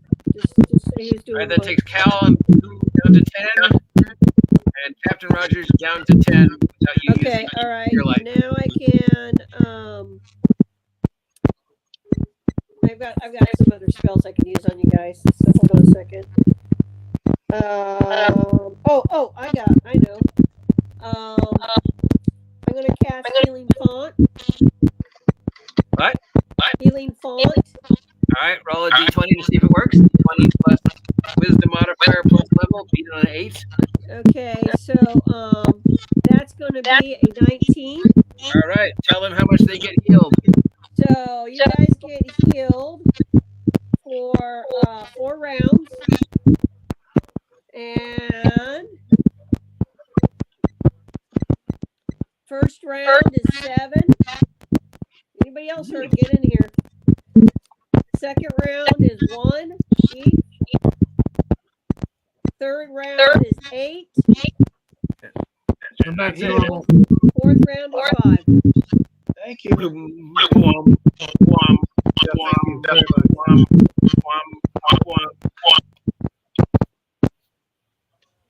So everybody good? All right, so you are all now healed back up in this swamp. Jen suggests maybe you should move. Yeah, I think Hey, so. Yeah. regarding that cannon, was there any powder or ammo for it? Well, there's ammo. There was powder, but somebody set him on fire. Okay. Let's throw the cannon in back with the ammo for now. Later we can find some powder and strap it to the front of the Jeep.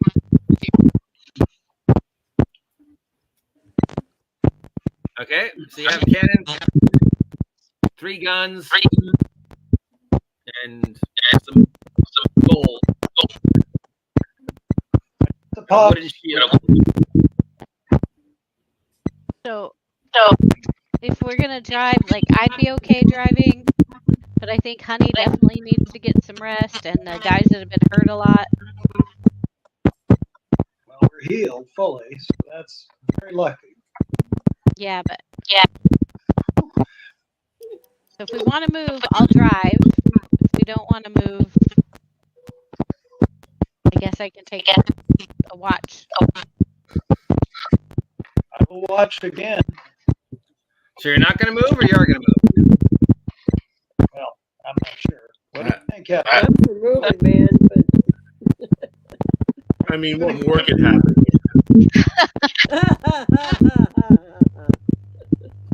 Maybe I shouldn't ask that. I vote move. This foul place. Yeah, it's Truly. I vote move too. This place Yeah. first. All right. So you want to get in the Jeep and move? Yes. Where do you want to go? To the next marker, I would assume. Okie dokie. Who's driving? I will. Roll your drive check.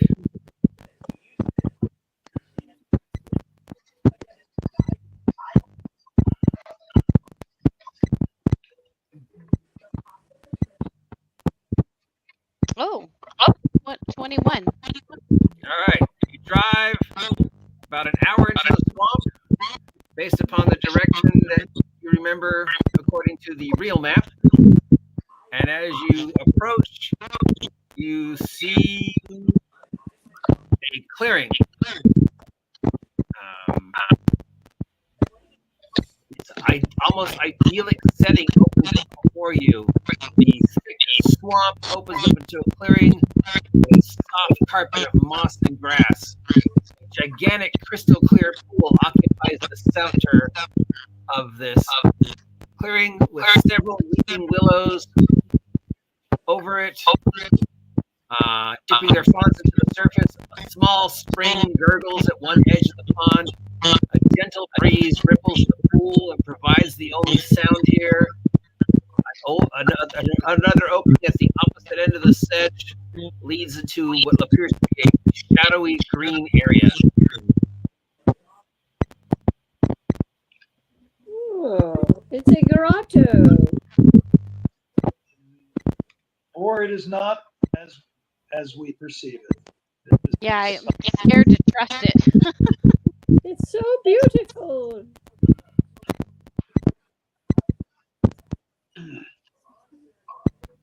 You guys want to try stopping here? Not really. Yeah. What do you think, Captain? You continue to drive. You can drive deeper into the grotto, or you can drive towards where you think you're supposed to be going.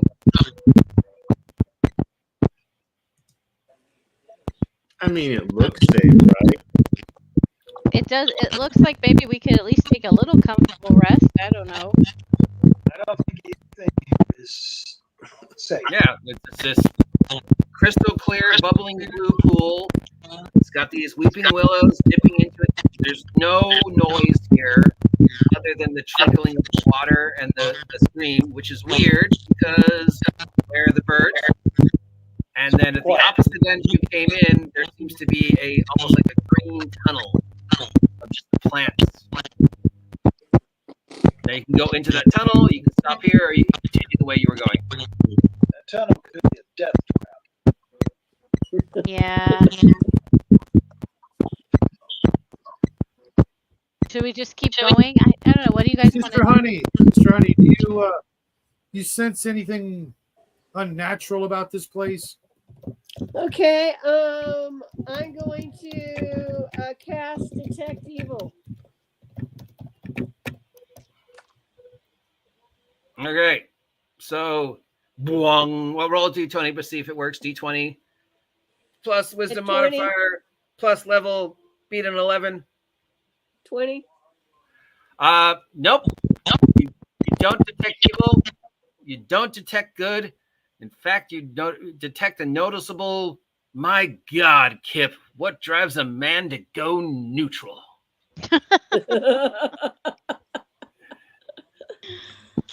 This place is neither good nor evil, It guys. is just neutral. It's nature.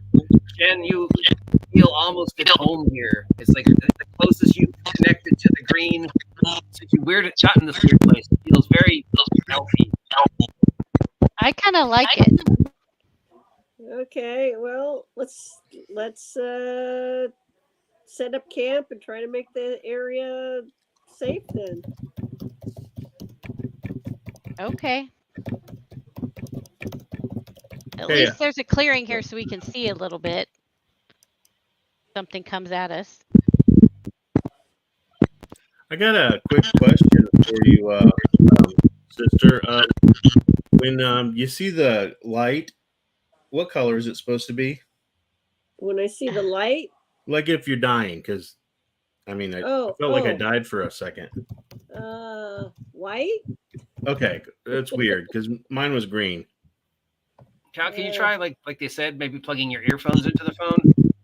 Well, my son, perhaps we should pray for forgiveness from our Lord Savior Jesus. Well, at least it wasn't red, right? That's a good sign. Well, that's probably good. Yeah, red's probably bad. It was like I was in a room that had green light. Yeah, usually people describe going into a white tunnel. Okay, meeting thanks. somebody on the other end who helps them. Oh. I don't think there was anybody else there.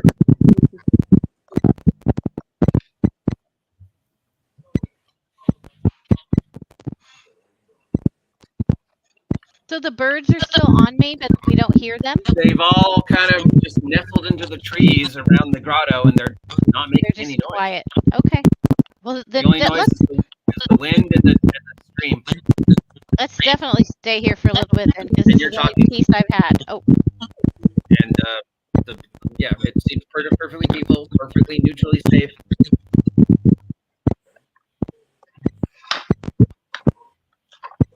Until the Guardian shows up. So you're camping here? yes. Yes. All right. So Why? the minute you start setting up camp, you definitely feel like you're being watched. I'm gonna be watched everywhere here. I'm not paranoid. Well, I'm gonna start There's doing dozens of little bird, green and blue bird eyes looking at you. There's also a pair of red eyes looking at you out from amongst the trees. I'm gonna start preaching the gospel to the birds.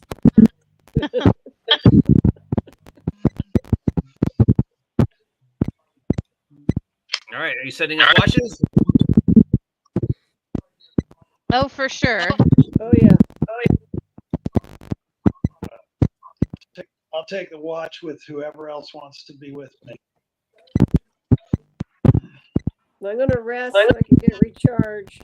Yes, you need to rest. Okay. So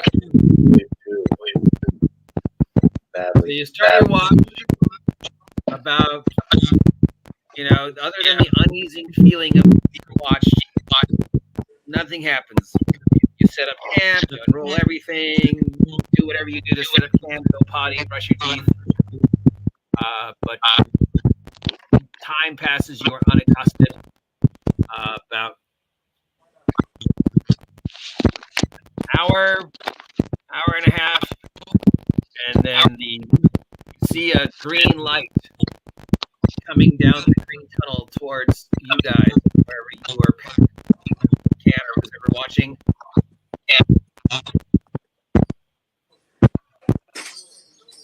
And 3 individuals approach you. One of them's an elf, Jen. What?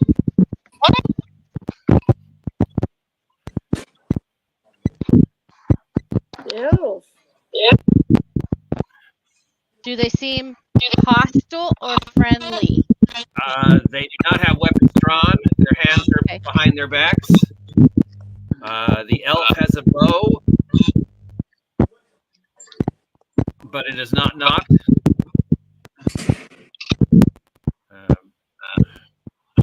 Let's see, yeah. One of them has a bow.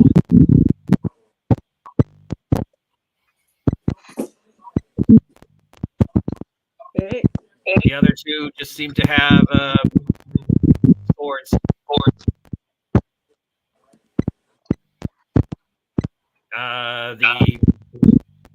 The individual with the star tattoo over his eye, he's covered. Yeah, he's all tattooed out.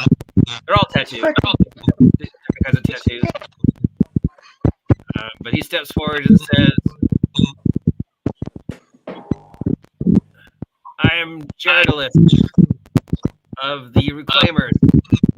You have entered our grotto without invitation.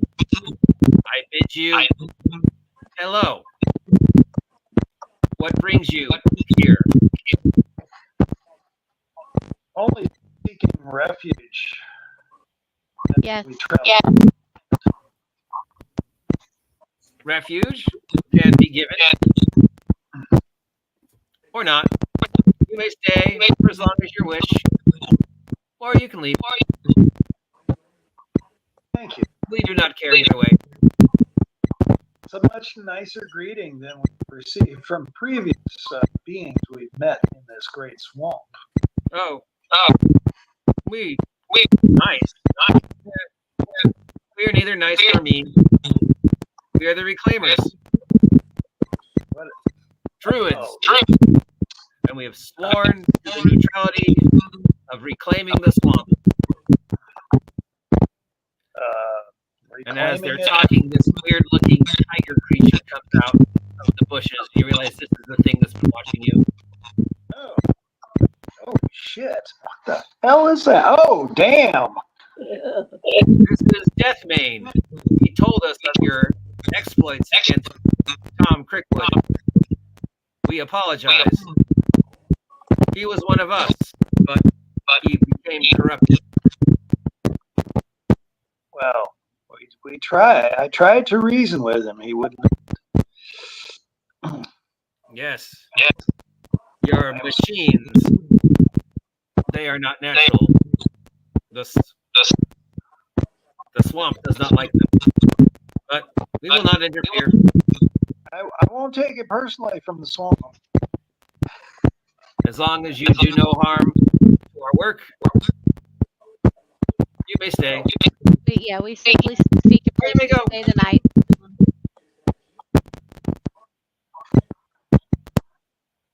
Yes.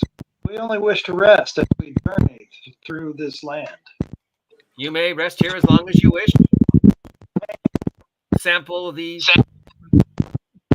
fruit of our trees, the fish in our lake. Ooh. You may even help yourself to these unusually large amounts of birds.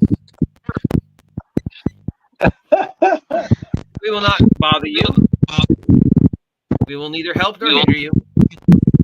But if you have questions, you can probably answer them. We have met one of your kind before, just recently. Really? Oh. And one who is thoughts are chaotic and filled with ideas of adventure and treasure, has not accepted neutrality. What's this being? Do you know its name? Can you describe It what refers to looks like? itself as Bash. Often. Bash?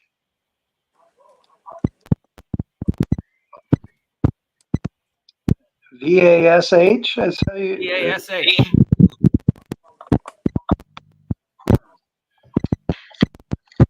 I do not know who that is. What does it being look like? Like one of us? Like you, Similar like to- short. Like myself? Not like you. No. You are asthma. You are more machine than man. You are a affront to the nature of the swamp. He is not like you. Why would anybody want to be like you? That goes against neutrality. Well, it's a long story. It's good reading. No, But I he come- is a short human. Short human. Approximate. No, shorter. Not Actually, that I am one to judge height, but I believe he would be considered short. Like Well, 3 feet. How long ago did you meet him? Earlier this evening, he came seeking shelter. Oh. could run afoul of some troll pirates he's claimed. Yes. Troll pirate. Yes. They were. But he chose not to stay here? I'm sorry, what? He chose not to stay? No, he's still here. He is recovering.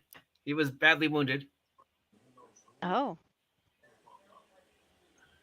He's here in this clearing with us? No, we have him Oh, okay. in our homes where you're tending to his wounds. I can fetch him for you if you want. I mean, I don't care. The other two haven't spoken, but they are both eyeing like they're ready to throw down and things go either way. Or not, they're neutral. Well, There were two others with him? Yes, there's two other keepers with him. Are they also short? The ones that are with Gerlax, no, one's the elf. Oh, I see. I'm confused. The other Never mind. Yeah, you're good. No, Vash came by himself. we were this Vash. He's feeling up to. Oh, I'm sure he would love to talk to you. And talk to you. And talk to you. I see. Deathbane will remain here to make sure you maintain the peace of our sanctum. Kirak, go fetch the Vash. Vash. So this one goes walking back into the dark. Returns a few moments later with a small humanoid, about 3 feet tall. You recognize him as what Professor Tolkien referred to as a halfling or a hobbit, short folk. He's wearing leather armor. He's got a short sword strapped to his back. He's got a hat that looks like a pirate hat. And the minute they bring him out, he looks like he's been in a fight. But the minute he sees you, he stops and he tips his hat and he walks over to Nurse Honey and he grabs her by the hand and he goes, "Bless me, Sister Friday. Forgive me, it's been 48 hours since my last confession. Please, So I sit down with him and I let him confess. That's not really my job, but okay. So he begins retailing you of every sin he's committed in the last 48 hours. I have committed the sin of adultery and fornication and theft. I am weak. Forgive me. You know, I forgive him and say he has to do 20 rosary Hail Marys and walk the Station of the Cross and Gracias, señorita. and sin not again. Oh, gracias, señorita. Please accept this small donation for the church. He hands you a little bag. Then he walks over to Jen and he bows and flips his hat to her and he goes, "Hola, hola. Me llamo es Vash. Your llamo is the most loveliest thing I have ever seen." Hey, Vash. God's watching you. Oh, purely chaste. Purely chaste. I just, Vash, just wish to be friends with the lovely señorita.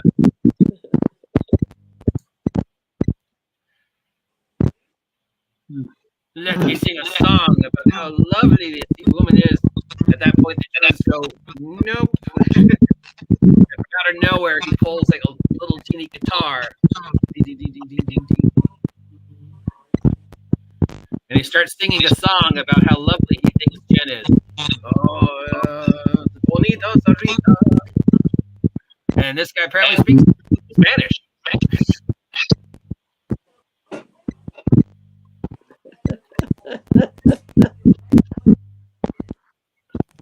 So somewhere I have a picture of Vash. Vash. Were you traveling with others? Yourself or with others? Others? Oh, I'm sorry, I did not see you there, senor. You are so tall and mighty and metallic.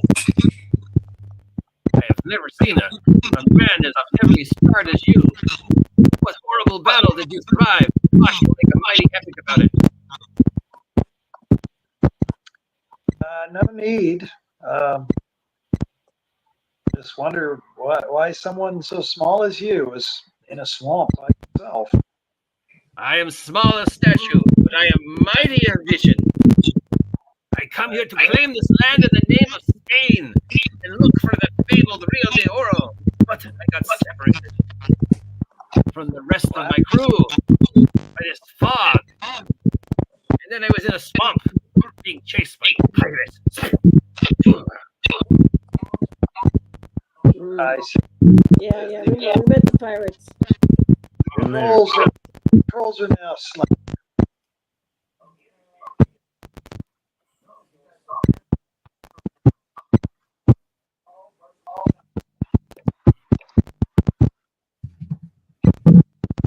Says he got a well, sword. then you are mighty warriors to claim that I could not. Actually, it was Jen the elf. Really did the most. She Now used I fire. know the name. Like music device here. Oh, it has a sword. Okay. The beautiful senorita. So you now have Vosh the Captain Bard. What do you wish to do with him? Well, I'm sure he needs to rest. We're resting. All right. Your rest passes completely uneventful. Vosh spends the time getting to know each and every one of you. Sits down and spends at least 20 minutes with every one of you. Just talking about who you are, how you got here, your dreams, your hopes, your fears. But then you rest. Hours pass. Other than the weird-looking tiger thing playing tag with the baby lion, and both of them gorging themselves on birds, nothing happens. You think it's morning? It's kind of hard to tell because nothing really changes in the grove. It doesn't really get dark. It doesn't really get light. It's just sort of this internal, peaceful twilight. But you come to and you feel refreshed, healed. All your spells are recharged. You're still covered in swamp goop and blood and dust and everything, but all right. When I have the chance, I speak quite private with the captain and see if he thinks we should take this fellow along with us. Captain there, or is he missing? Can't even tell. he seems to be taking a break. King.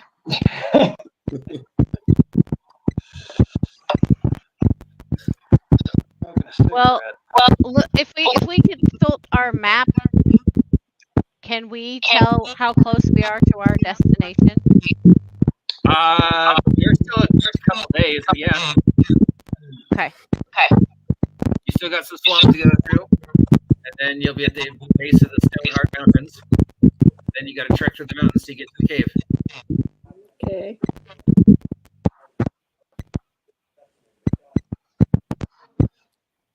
How much or how little of your mission do you tell the Halfling Bard? None of it. What do you tell him when he asks what you're doing? Here. Just that we're exploring, probably, because Yeah, just checking the place out, taking the tour. yeah, in case he's working for the bad guys, I don't want to. An explorer, much like myself, I was first seeking the fabled Rio de Oro for our queen Isabella before I got lost. What are you looking for again? The Rio de Oro. What? The river of gold. What year is it? What year is it? Yeah. 1774. Under the 20th year of the reign of our mighty Queen Isabella. May the sun never set on the Spanish Empire. Well, I am the explorer. I traveled with Ponce de Leon in search of the Rio de Oro. But then we got separated. And then there was a fog. Now I'm here. Yes, you are not where you used to be. That is, that is pretty obvious, my strange burned man. Thank you for your wise words. I am obviously far from home. It is not. No doubt the witchery of the French. Yeah, you're not in the same timeline either. Sorry to tell you. What do you mean? Yes. We're on a different planet. You're on a different planet from where you started. And I don't know Different what the year is. planet? What does that mean? There's no such thing as different planets. There's simply the Earth, created by our Lord God. Tell them. Sometimes challenges appear, and I am from a nun, a sister. Surely she has informed you how our Lord God created the Earth in 6 days. The 7th day he rested. And on the 8th day, he proclaimed the Spanish Empire the single greatest empire in all of history. May the sun never set. I did know about the 8th-day rule. But yes, the Lord God created the earth and the heavens and everything in the heavens. Yes, see. But There's nothing else in the heavens but Earth. but we are ignorant at times. It is the will of God and Queen Isabella.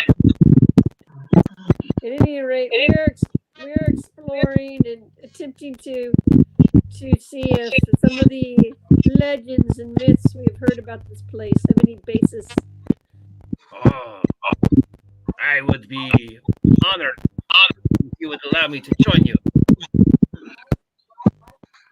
I have a feeling that we could use each other as protection because this is very dangerous. This place has proved to be most difficult for the God-fearing.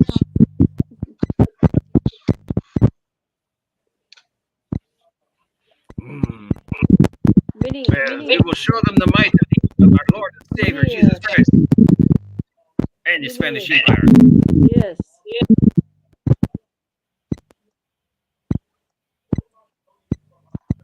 We'll defeat the heretics and the French. Possibly one day. Possibly. All right. So you are in the grove of the reclaimers with Posh the Bard. You are being watched by the weird tiger thing known as Deathbane. Druids never approach you again unless you approach them. When you do see them, they are off doing stuff, but they purposely do not get close to you. They're chanting and performing rituals. Well, I think if laying we're down rested, weird stuff on the ground. Occasionally they leave the grotto. I think if we're rested, we should head out because we are kind of on a time schedule too. We don't want to. We're a race against somebody else. So. Yep. We must get But moving. I thank them for the sanction. All right, so you're not sure how long you've been here. It might have been a day. It might have been years. It's hard to tell. But you clean up, you wash your clothes in the lake, eat, drink, be merry, go potty, brush your teeth, say your prayers, roll everything up, and start turn over the engine of the Jeep, and it doesn't start. Oh no. Check the engine because, they didn't like the mechanic things. They weren't nature, so check it. Okay. You open up the hood, and sure enough, from underneath, branches and vines have started growing in and are slowly crawling up into the undercarriage and into the mechanics. that are slowly wrapping themselves around parts of the vehicle. All right. Well, we start unclogging it. Yep. Yeah, that might be the druid's wrath.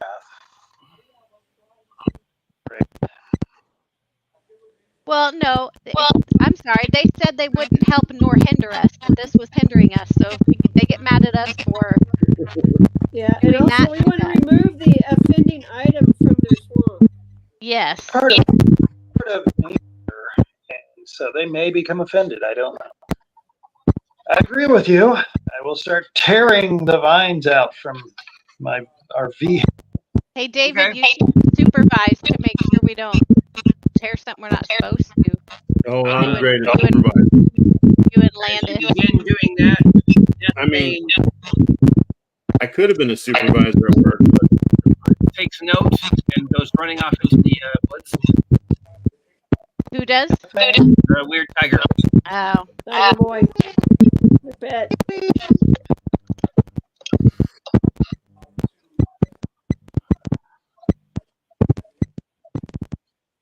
And without further ado, you manage to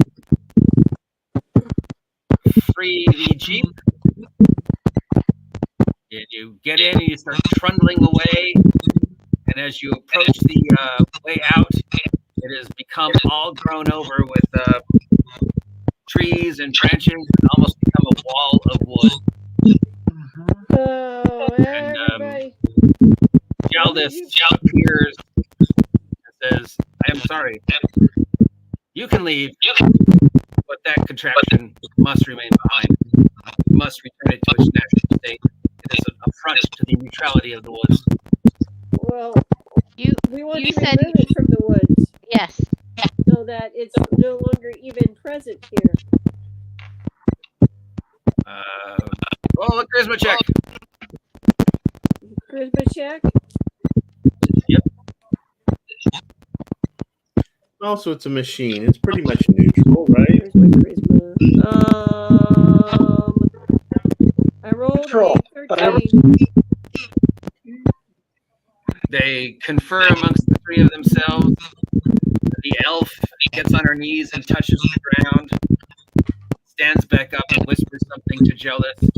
He nods and says, we will give you till dusk. If you can remove this contraption by this evening from the swamp, we will not hinder you. But if it remains, then we must attempt to return it to its natural state as the swamp demands. All right. Well, let's get out of here, guys. All right. You. Yeah, but looking at the map, it's going to take longer than a day to get where you're Yeah, it's going to take us 2 days. I mean, unless you drive through the night and don't stop. Yeah, we'll do that. That might be our Call it. only choice. We'll take turns sleeping as we drive. Exactly. Let's just keep hauling. Captain Landis, we gained a halfling. All right, so you leave. I'm sure he can find a place to squish into and fit on the Jeep. Do you take Vosh with you or leave him behind? We Yes. take Vosh. Oh, I am honored. You can, if as you, if you will, I would appreciate you if you would protect her, honey, because we have fine creatures, and she is our most valued member, for she heals us. Oh, of course, the Holy Mother. I will protect what little I have. Well, But if I may the rest. say to you, my strange middle man, I think you need this more than I do. Hands you a little perfume bottle. It's a little on the side. No one will smell the burnt flesh. Behind the ears, you'll be fine. It'll make me smell better. That's what you're Cousin, saying. he was burnt. Nobody noticed. I have a little bottle of perfume. Ah, I maybe hide the smell of the burnt flesh. All right, who's driving? And for how long? I'll take the first 4 hours. Okay. Moving right along. Make a drive check. 17.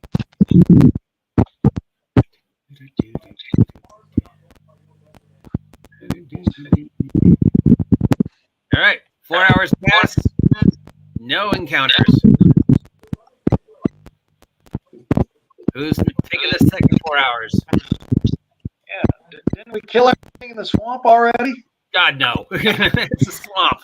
I'll take the second 4. I have some experience driving. All right, make a drive check.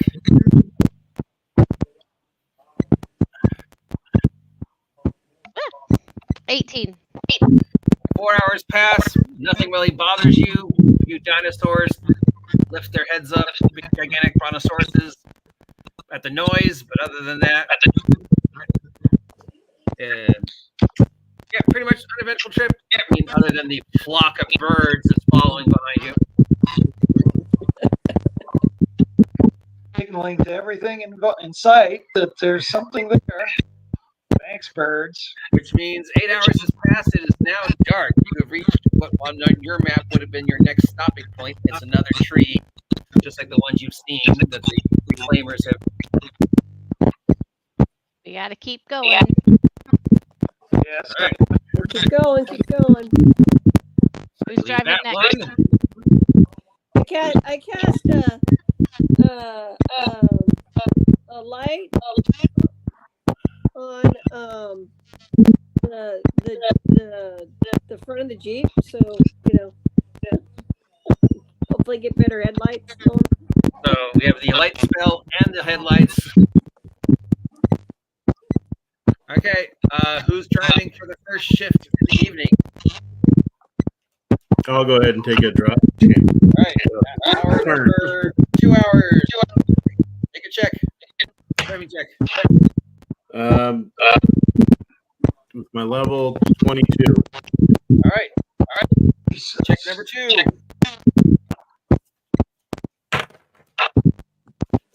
12. 12. All right. That's 2 hours. Do you continue driving or head over to somebody else? I think I've driven 4 hours till now. I'll pass it on to somebody else. All right. Who's driving for the next 2 hours? I guess I could try. Make a driving check. Right.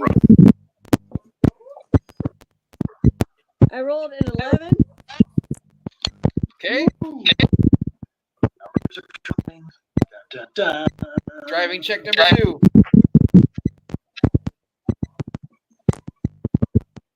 I rolled a 5.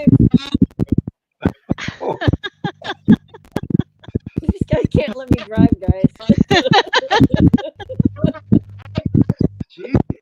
All right. So you're driving through the night. You've driven Dave drove for a couple hours, handed the wheel to you. You drove for a couple hours. You notice that the ground's getting less soggy, and you feel like if the whatever was following you stops. You definitely know that you've been being followed by something the whole time here. You didn't see anything, but then you notice that the swamp haze seems to part as you drive closer to you. You can start seeing the outline of the Stoneheart Mountains, and you see ahead of you what appears to be a wrought iron, 3-foot-tall fence.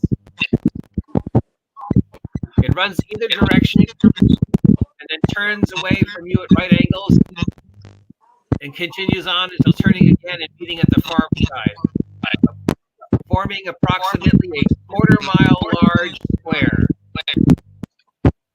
The ground beneath the square is all rocky. It appears to be a cemetery. Around it.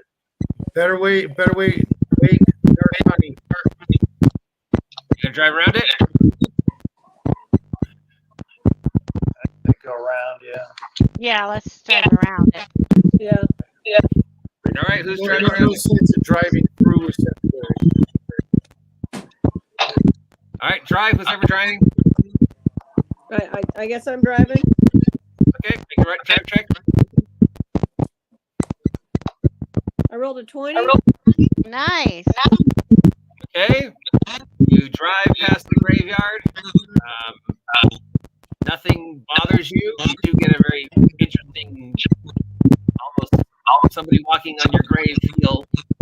But you turn the corner and reorient yourself and continue on your way. Do you wish to continue driving, or are you going to hand the wheel over to somebody else for the next 2 hours? Anybody else want to drive for a bit? I can drive a little longer. All right. Jen, driving check.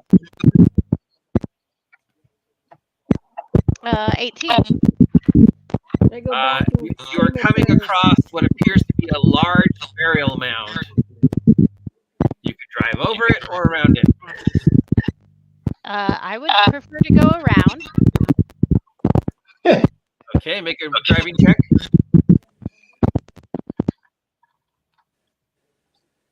9. All right. As you were driving along, Jen, what you thought were bushes dotting the burial mound spread their wings and take off. These are the largest ravens you have ever seen. Each one's as big, if not bigger, than a bald eagle or a blue heron. They're huge. They could probably carry off Vosh. And as with all birds, they start following you. Oh boy. The other birds quickly fly away from them. There is a unnatural intelligence about them. Of course there is. They almost sound like as they're flying behind you, if any of the other birds try and get close, they snap at them and squawk at them. Be gone! He's ours! And now you're being followed by 6 gigantic ravens. Okay, well. This might work in their favor. Never know. Gonna watch the birds and say prayers back here. Who's driving? I am still. All right, another check. Bird is word. 16. All right, 2, 4, 6 hours into the drive. Who takes over for the next 2 hours? Tor takes over. All right. Make your driving check. What do I get to? D20 plus your dex mod plus your level. Or drive skill if you have it. I forget if I had I've driven before, but I don't know if I have drive skill. I was successful, so I don't think. All right. Yeah, I don't think it, so I'll just say I have +4. So what's your total? 21. Okay, first check is fine. The ground is getting very rocky. You're definitely leaving the swamp. You see a lot of rocks, a lot of gigantic, what looks like holes in the dirt. Or graves, right? No, you left the graveyard long alone. These look like giant wormholes almost, kind of insect holes scattered around. Up ahead of you, you see the Stonehard Mountains. Gigantic mountain range, towering peaks. You don't see a road. Yeah, I was afraid of that. There may not be a track we can use for the Jeep. You didn't see a road on the map. Yeah. It's a Jeep. We don't need a road. The sun is starting to come up. So we've officially made it out of the swamp, or no? You have made it out of the swamp. You're at the foot of the Stonehill Mountains. Bring up the map. Awesome. We made it out with our jeep.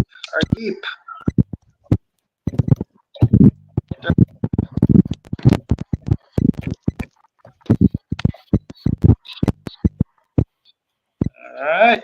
Well, I'll keep driving and can't discern a proper trail or something to follow that the jeep fits, I guess. Okay. Run out of flat enough spot for the jeep eventually, or what? You drive up the mountains? No, you don't see a road. I know we're driving around the mountain until we get to the spot on the map where we have to actually, climb into the mountain. Rubicon, man, Rubicon. It becomes impassable for the. So you've come out about here. Okay, where I can't. And you want to go up to over here and then up into the mountains. So you can shoot across over to here, and then you're going to take the jeep out. You don't see a road. My guess is we're going to have to walk overland over the mountains, so we'll probably need to find a place to conceal our jeep. Yes, that's what I was figuring. Oh, yeah. I do not need to brag, but I am an expert forager and explorer. Allow me to find the land where you hide your mechanical wonder. Well, simple task. Look for some trees, bushes, trees, someplace like that. There's plenty of, outcroppings and bushes, rocks. You could park it. Probably could even find a cave if you wanted. Bosch will make his survival check. He looks at the ground. Pulls his little telescope out of his pocket. Over there, I see a cave. You can park your magical beast there.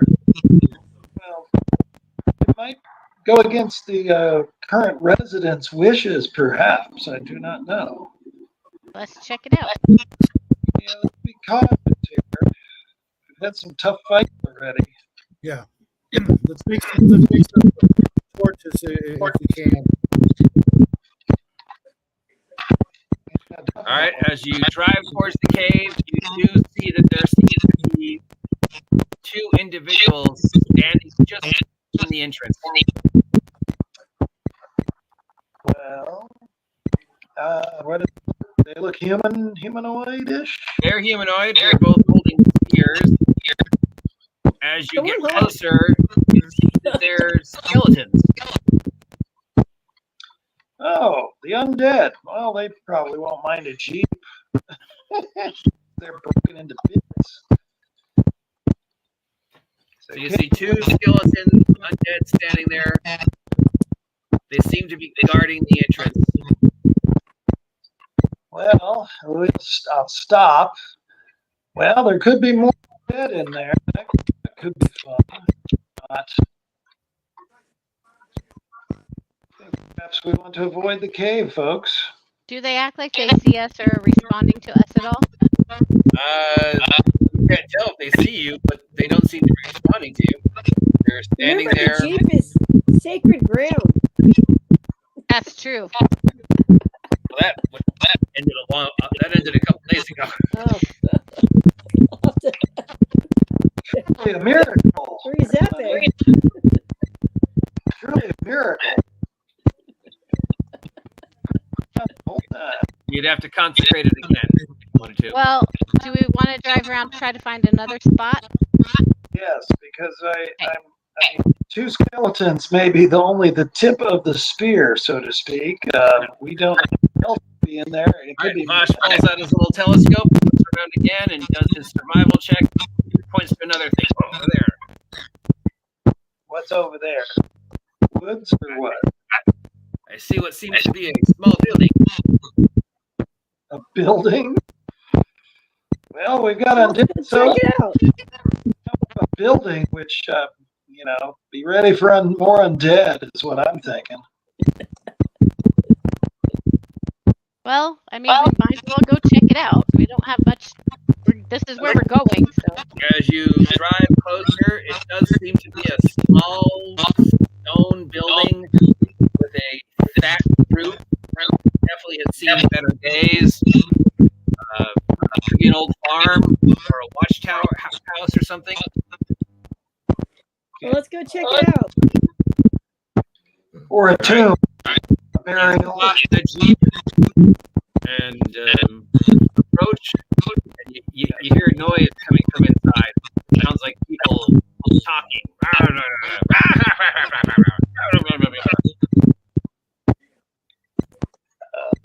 Josh, do you sneak up and see who's in there, perhaps, or You wish Tosh to go in and introduce himself to them? it might be hazardous to our health? All right, Tosh walks up to the door, slams it open, steps in and says, "Drinks on me, my brothers and sisters."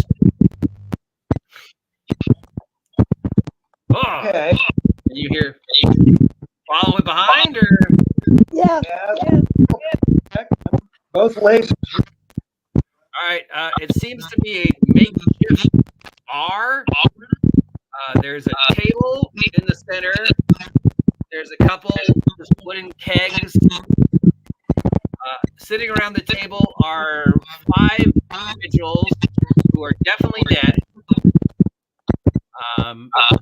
There's a zombie dog, 2 zombie dogs, like from out of Resident Evil, and then there is a larger, like if Brock Lesnar was dead, looking guy. And these 5 dead, they're sitting around the table. You know, it's like Pirates of the Caribbean. They hold they pick up the keg of beer and hold it to their mouth, and it just comes out of the opening. You know. And they look up and they go, friends, welcome to the domain of Tark, great barbarian warrior, who in his ignorance and bravado has cursed to forever guard this building. Come, drink, tell me of your adventures. What brings you to the accursed land of Rastalak, our doomed keeper? Damn Rastalak, the 5 undead barbarians say. And they offered to ask Bosch a mug, and Bosch, without even thinking, slammed the mug down. It is very strong. I grab Vosh from behind and start backing out of the place immediately. Oh, they all look like, oh, it's been so long. Did they Okay. come after you? No, they don't leave. I mean, it looks like they can't leave. Right. They shoot back away. One of them walks, like almost gets up to walk towards the door, but the minute you exit the door, it's just tight down. Okay. Because I was afraid he would be stuck there once he took a drink with them. Maybe. Know. I feared for his Well, life. I do not wish to belittle the kindness of strangers, but they seem very friendly for the Walking Dead. But they're dead. Blessed sister, perhaps there is something you can do to end their torment? We don't have time. We actually need to keep moving on and find a place to hide and keep moving on. Trust me. We'll explain later, okay? I'll say some prayers for the soul as we roll. Okay. You continue driving towards the where you think you're supposed to be on the map. Well, we're looking for a place to hide the Jeep still. All right. So you are about here. You pass the cave, past the haunted inn. The haunted whatever bar. Haunted bar of Parks through the Curse. All right. You see another larger cave that looks like it's possibly the entrance to a mine. There are skulls of animals and humanoids all over the entrance. Possibly have a monster in there, could it, you guys? Yeah, probably something horrible. Yeah, that's what I'm kind of thinking. When you got bugs as a whore, I Do we mean, want to it's not investigate? pulling out the fine. Yeah, we should definitely investigate. Yeah, pass. So you're passing that one by 2? I Would. can stick in here. Well, I can't. you've driven for about 2 hours now. All the places that look like you could hide, obviously, seem to be occupied. I mean, you could hide it between 2 rocks or something, or under some trees, but... Keep driving. I mean, all right. And now about here at the map. okay. So if you were going to stop and get it started through the mountains, this is where you would go. Or you keep driving. Do we see someplace we can kind of hide it? Tell me. Look for some vegetation, because the caves seem to be a little bit busy with occupants.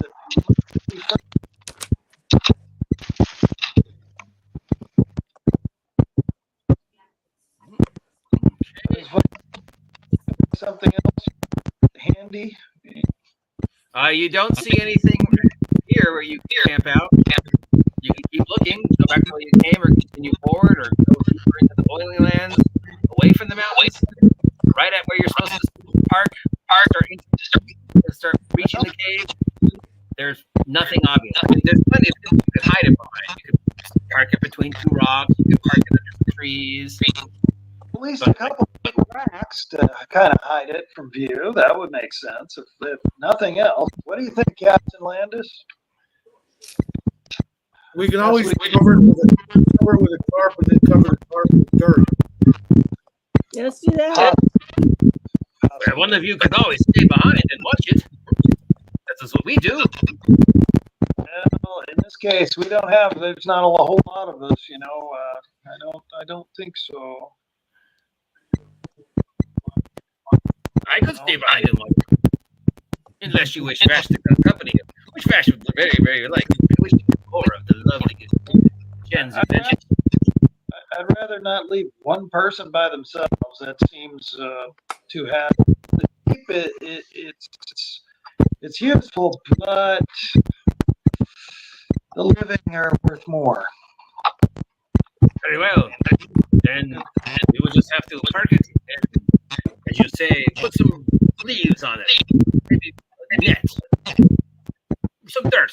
And hope for the best. Yes. What do you think, Captain? Tarp it and then cover it. Yeah, we'll do our best. Seems like a plan. All right, who's doing the hiding? That's me. All right, I will roll a survival check. D20 plus wisdom plus the survival skill if you have it. 16. All right, you've hidden it as well as you can. You think it's hidden? You've used all your army training. You begin climbing the mountains. You do not see an obvious path. And I don't think any of you have mountain climbing skills. Do you? No. Survival. All right. Anybody who doesn't have... Can we? Are we using ropes and stuff? It's not at the rope part yet, but you could rope yourself off in case somebody falls off. Might be a way. It's just climbing up a mountain that doesn't have an obvious trail. Okay. So there's rocks and plants, and snakes. Everyone, be careful. Okay. I need you all to make your first rock climbing survival mountaineering check. So D20 plus wisdom modifier. Athletics? You could add athletics, yes. 21. Add survival, athletics, acrobatics. No, should be 23. Sorry. Anybody roll below 15? Nope, I did. Anybody Roll else below besides Henry? Roll below a what? Below 15. Oh, no. No, I got 17. I got a All right, 10. so you start going up the side of the Stoneheart Mountains. It's relatively easy at first, but the incline gets steeper and steeper, and more rocky. There's sunny slips and falls and starts sliding down the hill. So who's ever behind her in the rope chain can make a dex save to try and grab her. If nobody else is behind her, then it's Vosh. I would probably be trailing behind everybody because All right, then make a dex save. I'm physically very well. I rolled a 15. All right. I have no- So you grab her before it becomes too cumbersome, too weird, and you continue on your way. I need a second check. D20 plus stuff. Got a 20. 22 this time. Plus Anybody rolls below 15, let me know. Otherwise, don't worry about it. 11. 6. Plus, Okay. okay. I rolled a 9.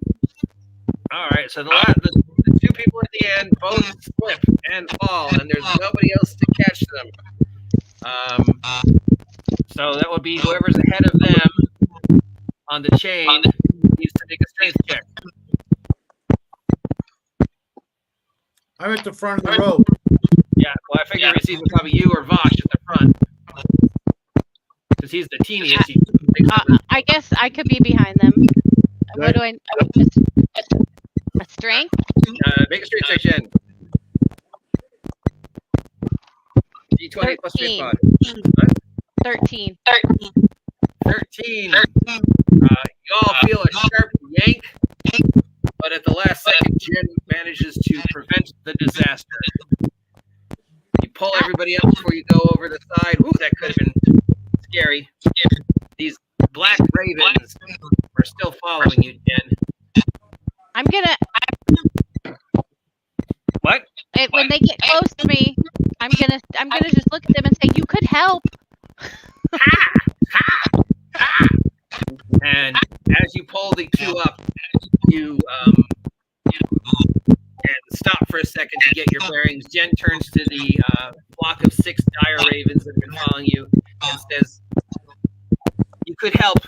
And almost as if perfect timing, the head of the murder, the alpha female, talks, "Danger! Danger!" And then you hear this noise. Uh-oh. Everybody get your footing. And this thick fog starts rolling in from somewhere.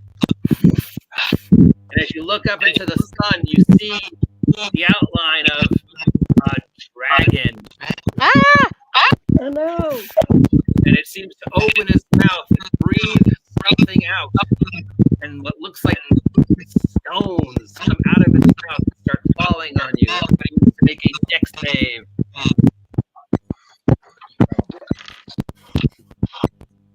So dex saves?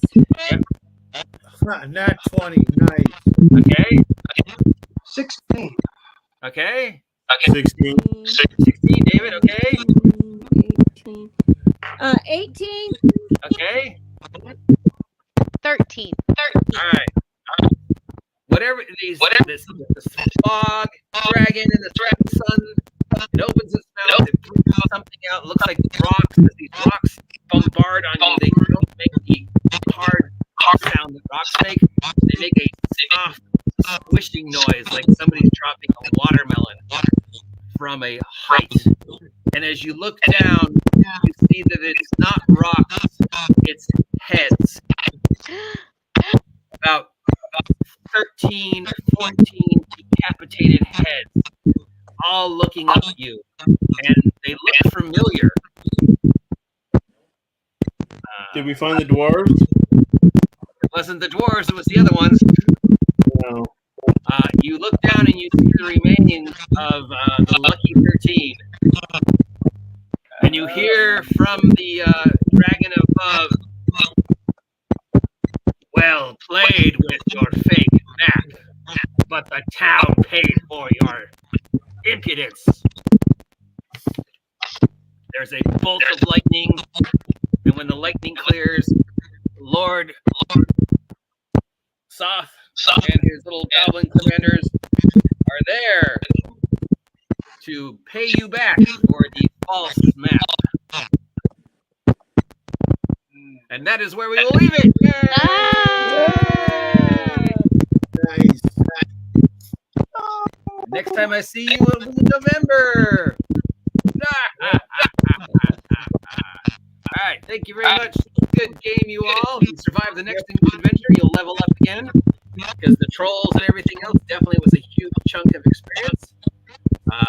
David, you have acquired a magic staff and 2 magic potions.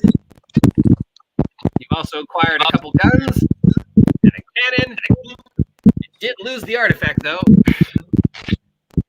But that's okay. You probably don't want a Lovecraftian starfish telling you what to do. And that is where we will end part 1 of the Dragon Demands and begin part 2 of the Dragon Demands.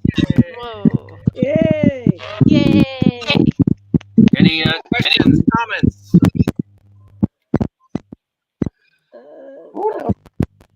Okay. I apologize for the noise. I will try and fix it, or try and see if Cal can fix it on his end. We've got all these comments from people that wanted to watch, but they couldn't because of the noise. I'm happy to do like a test run someday if we need to figure it out. So Yeah. And I don't think it's my mic.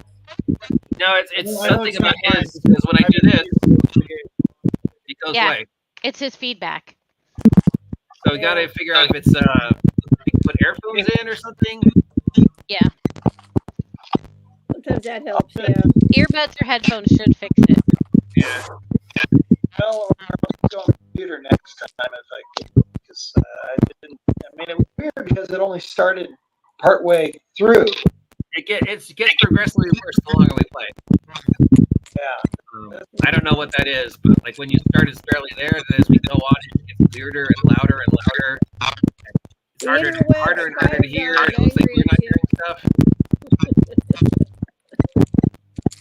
So yeah, I apologize because we lost some potential viewers, which is potential links for all of us. But I'll try and work it out with Cal behind the scenes. I apologize, guys. Well, And I apologize to anybody who was brave enough to watch us. We are sorry for the technical difficulties. I'll figure something out. Thank you, everybody, for watching. Thank Happy you, Halloween, Rubus. It was fun. Thank you, Yeah, happy Halloween. Army Exile. Happy Thank Halloween. you, Coco. Thank you, Lonely D12. Thank you, all of you, for surviving the Halloween encounter with the trolls. There was your Lovecraft body horror for you. And I'll see you in 2 weeks for the Thanksgiving adventure. Oh, got some more private chats. All right, so that is where I'll leave it all.